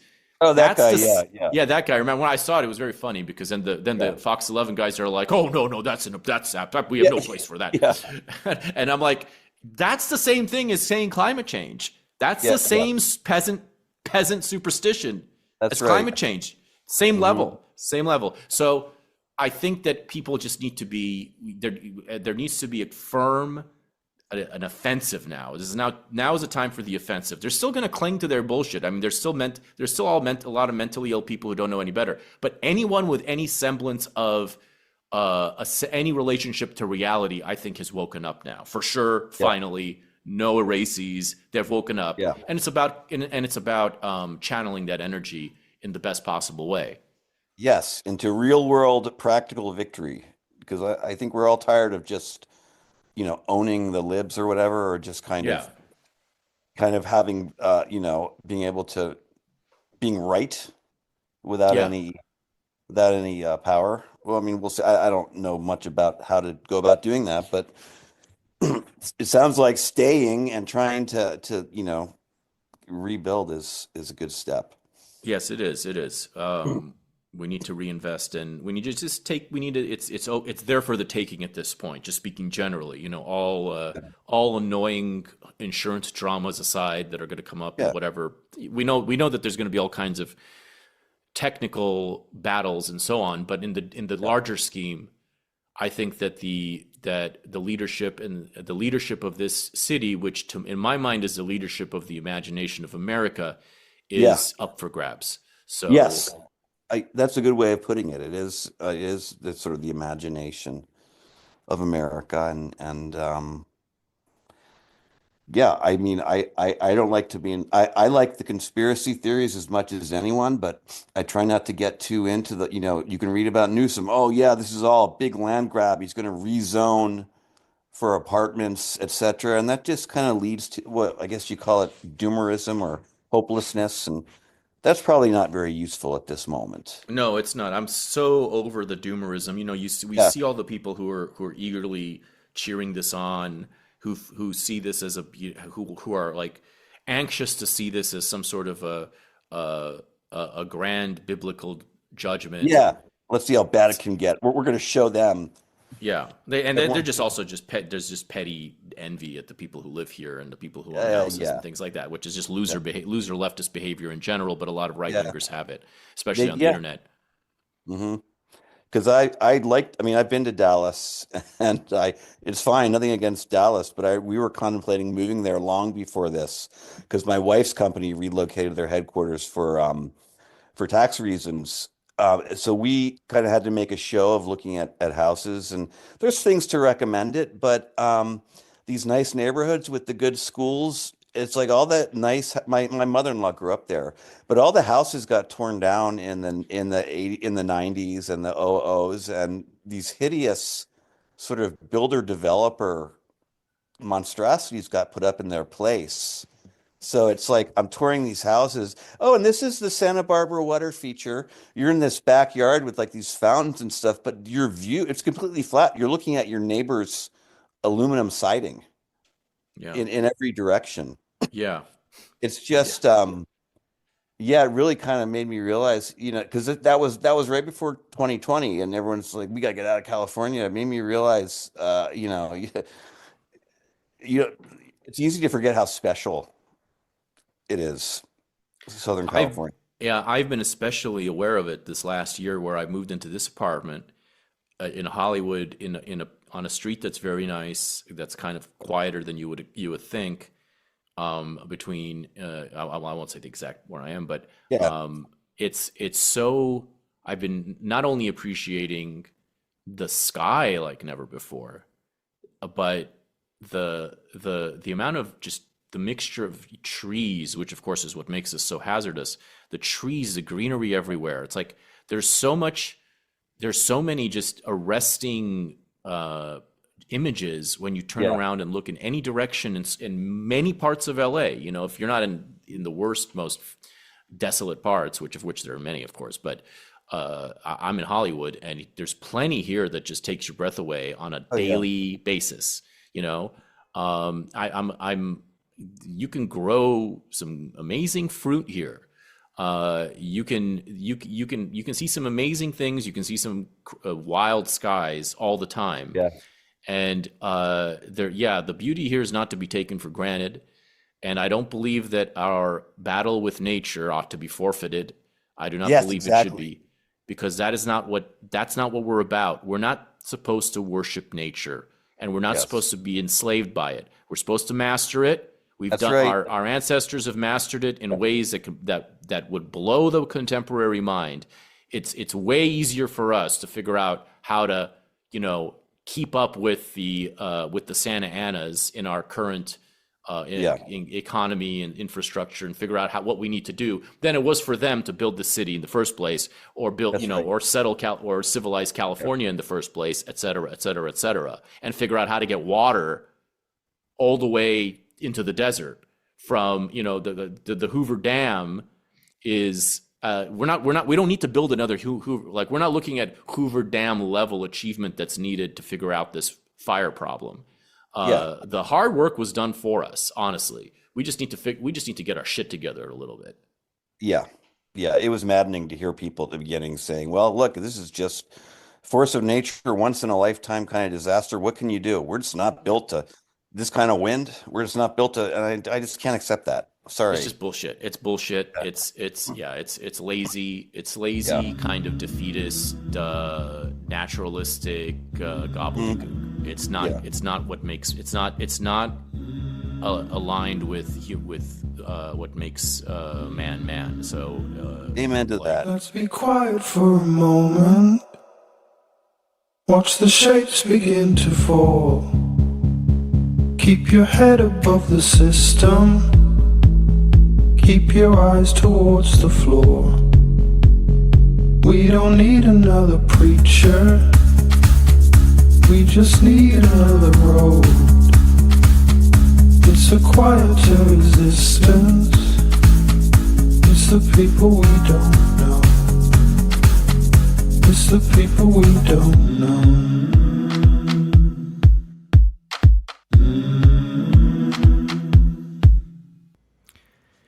If I really wanted to, I could probably turn California red again before I die, is something that I tweeted on September 2, 2024, wistfully from my balcony here in Hollywood.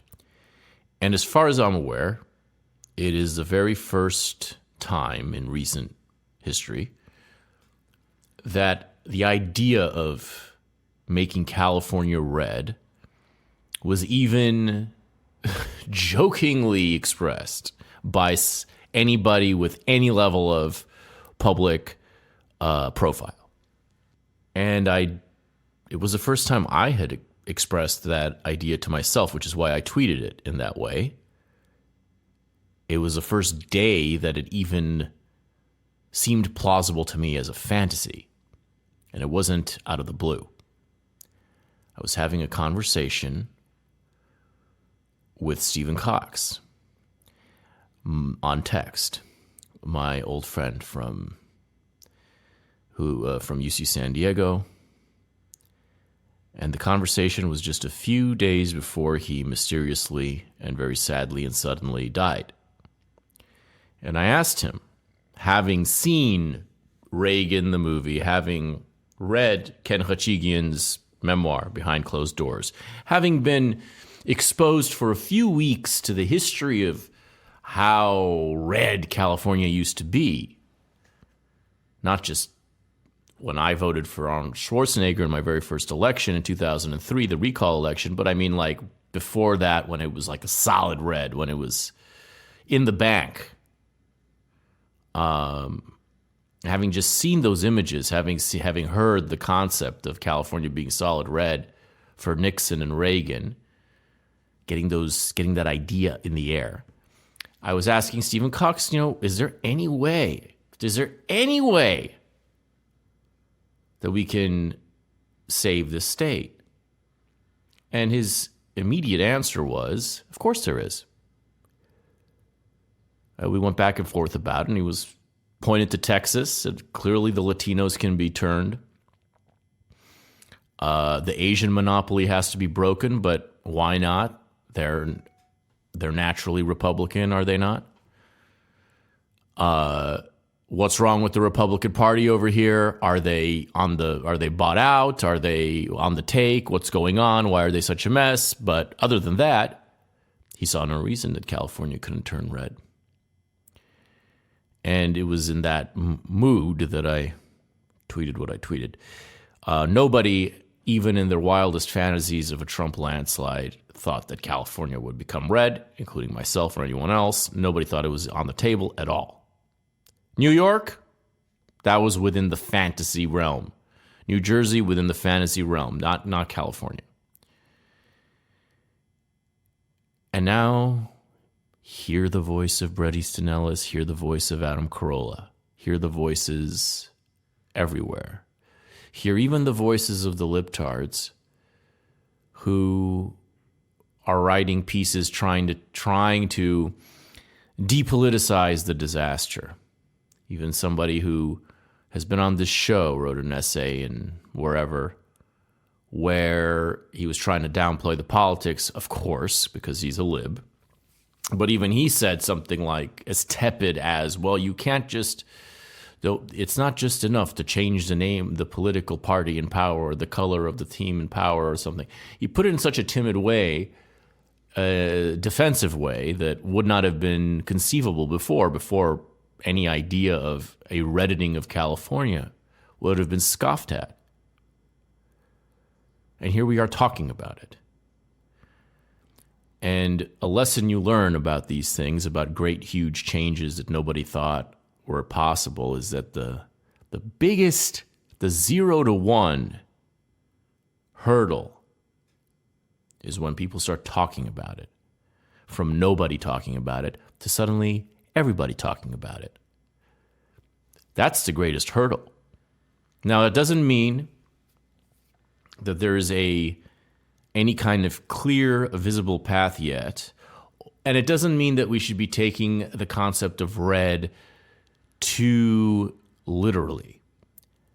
It might not necessarily happen in the most literal manner. For example, Rick Caruso, who definitely will win in 2026 if he runs for mayor of LA, maybe he should run for governor, because I think he can probably win at that level too.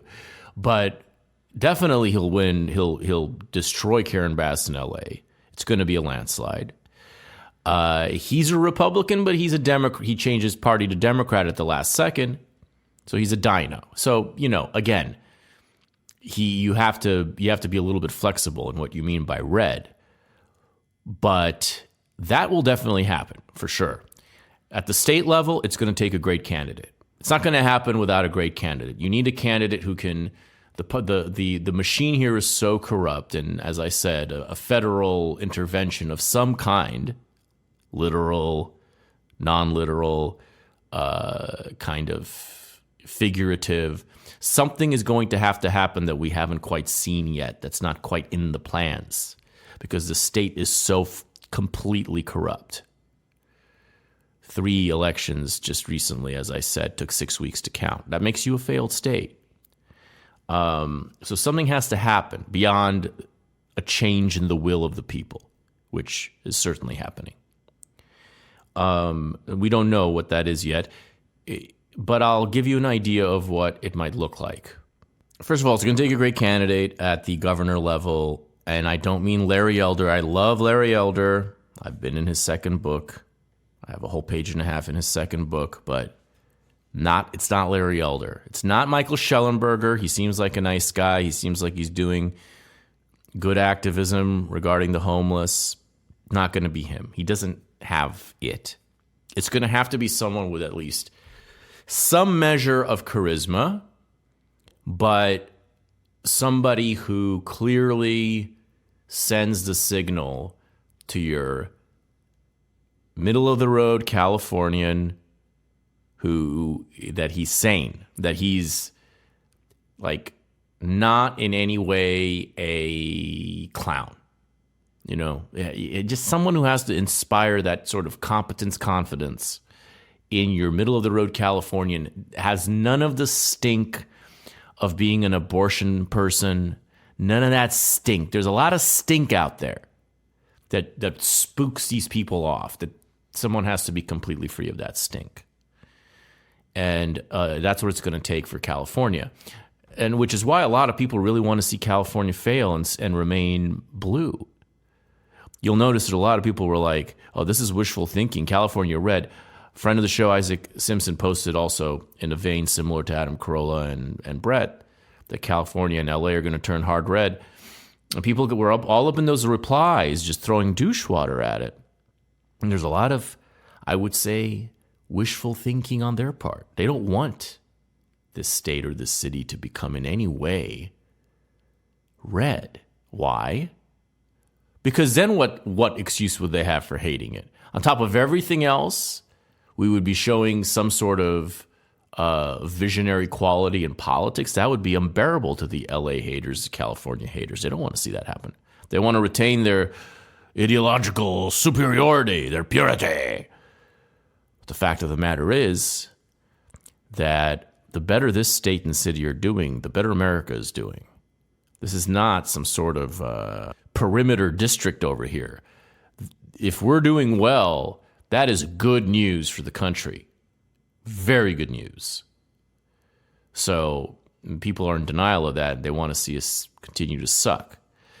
Well, that's not how it's going to work.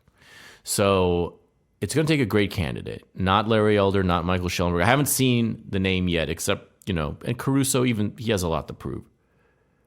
It's going to take intervention. It's going to take all kinds of reorienting. It's going to take things that we don't know yet. It's going to take something that we haven't seen yet, but that someone like Trump, like Musk, like these other brilliant people are capable of potentially igniting, to use a fraught word.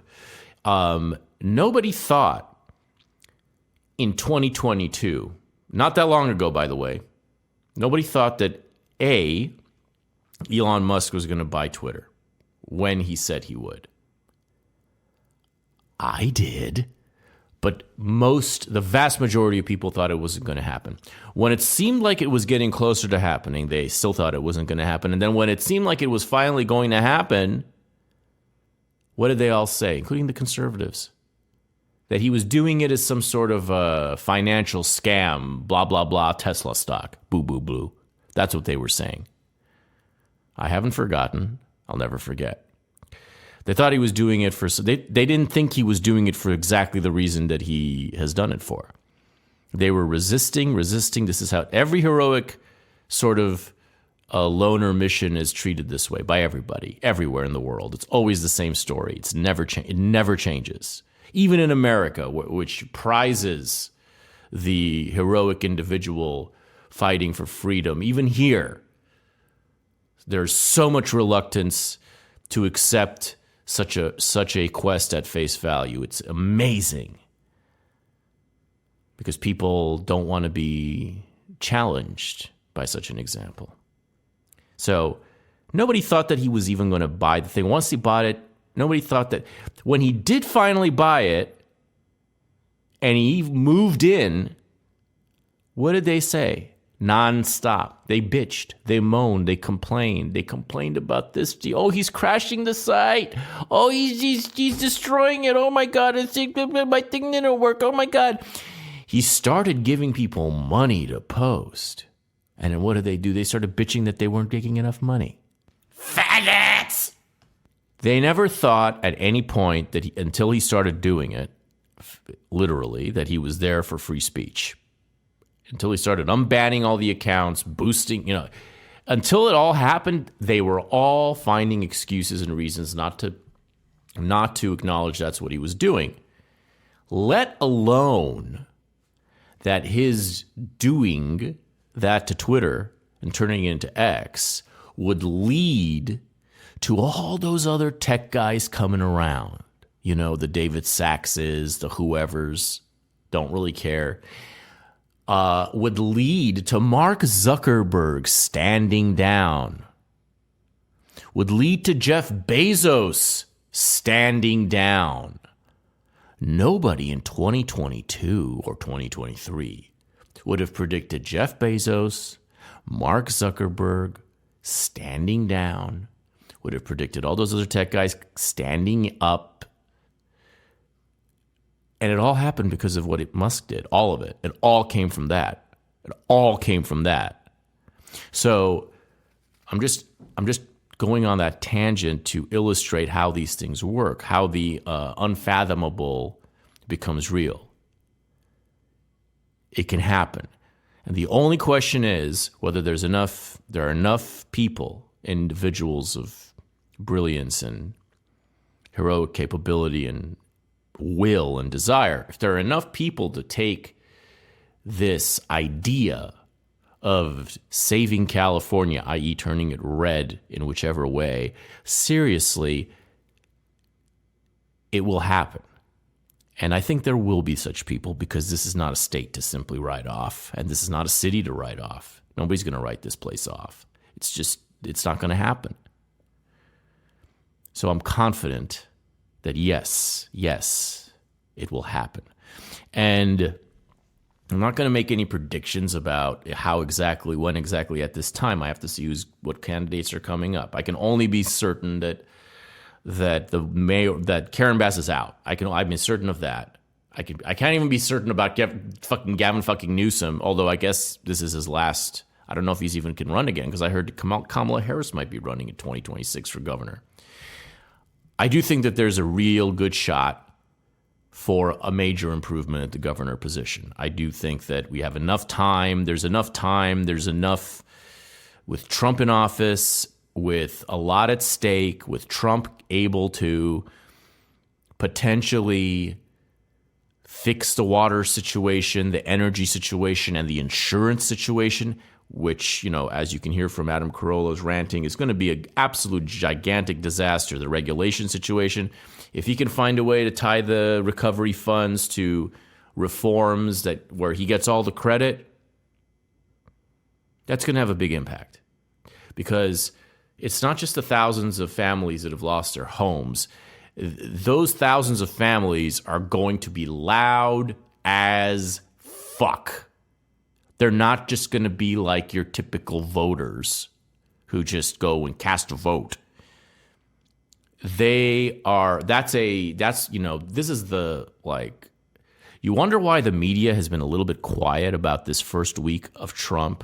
He's signed 200 executive orders, reversing all the DEI bullshit, doing so many marvelous things from his desk.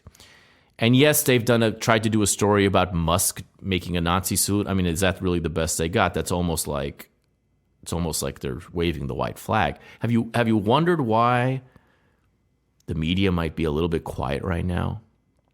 Could it be that all their houses just burned down in a Democrat fire? A lot of things are possible right now. And what it's going to take at every level is exemplified by the events going on at the Los Angeles Times, where the editor, Dr. Patrick Shangjun, what's his name? Let me get it right. I'm not trying to make fun of him. What is it? Dr. Patrick Soon-Shiong. Actually has a pleasant face. Looking at his face, he has a nice smile, a nice face. They endorsed Karen Bass. The LA Times did, but they pointedly did not. He quashed the planned endorsement of Kamala Harris. This is before the fires, obviously. He quashed that. Why was the LA Times going to endorse Kamala Harris, and why did it endorse Karen Bass, and why is he suddenly taking the LA Times hardly in a right turn? How's that happening? Well, he'd given the editorial page to his leftist daughter. That's what had happened. And the nepotism of those who have given their daughters way too much is an underrated problem in this country. Very underrated.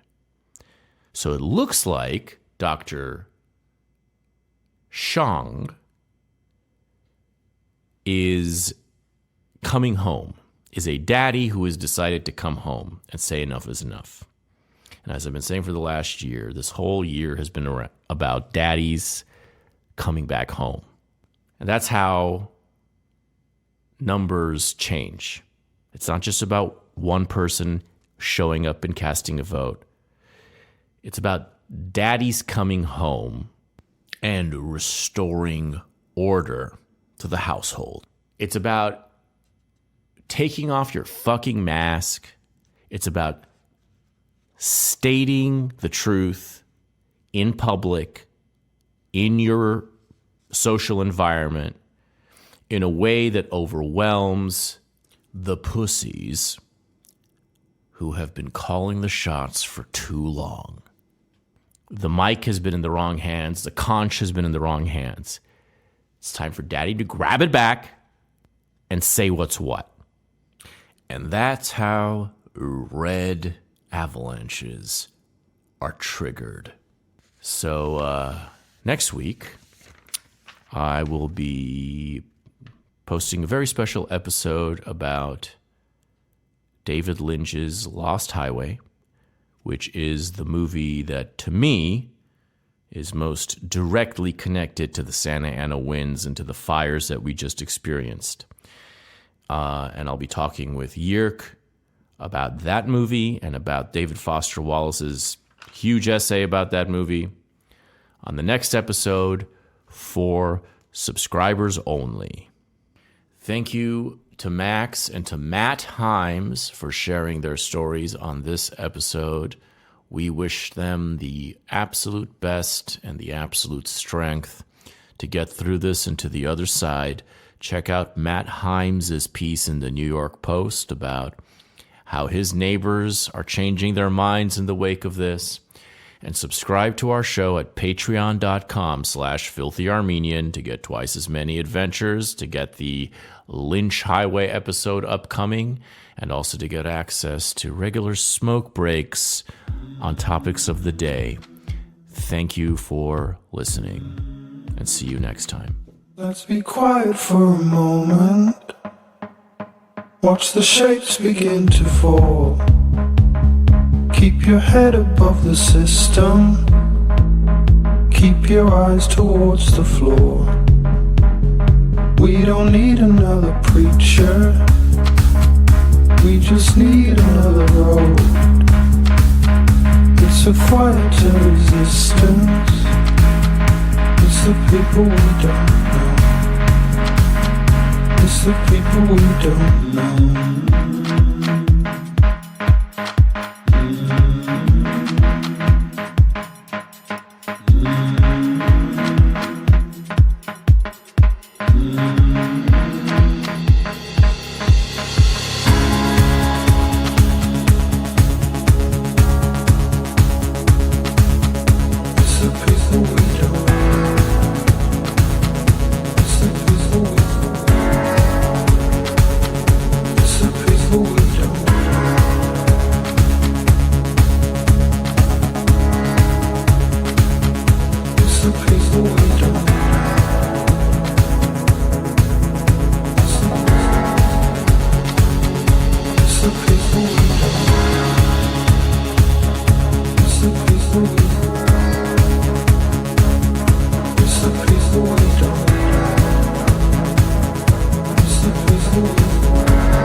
It's the peaceful we don't.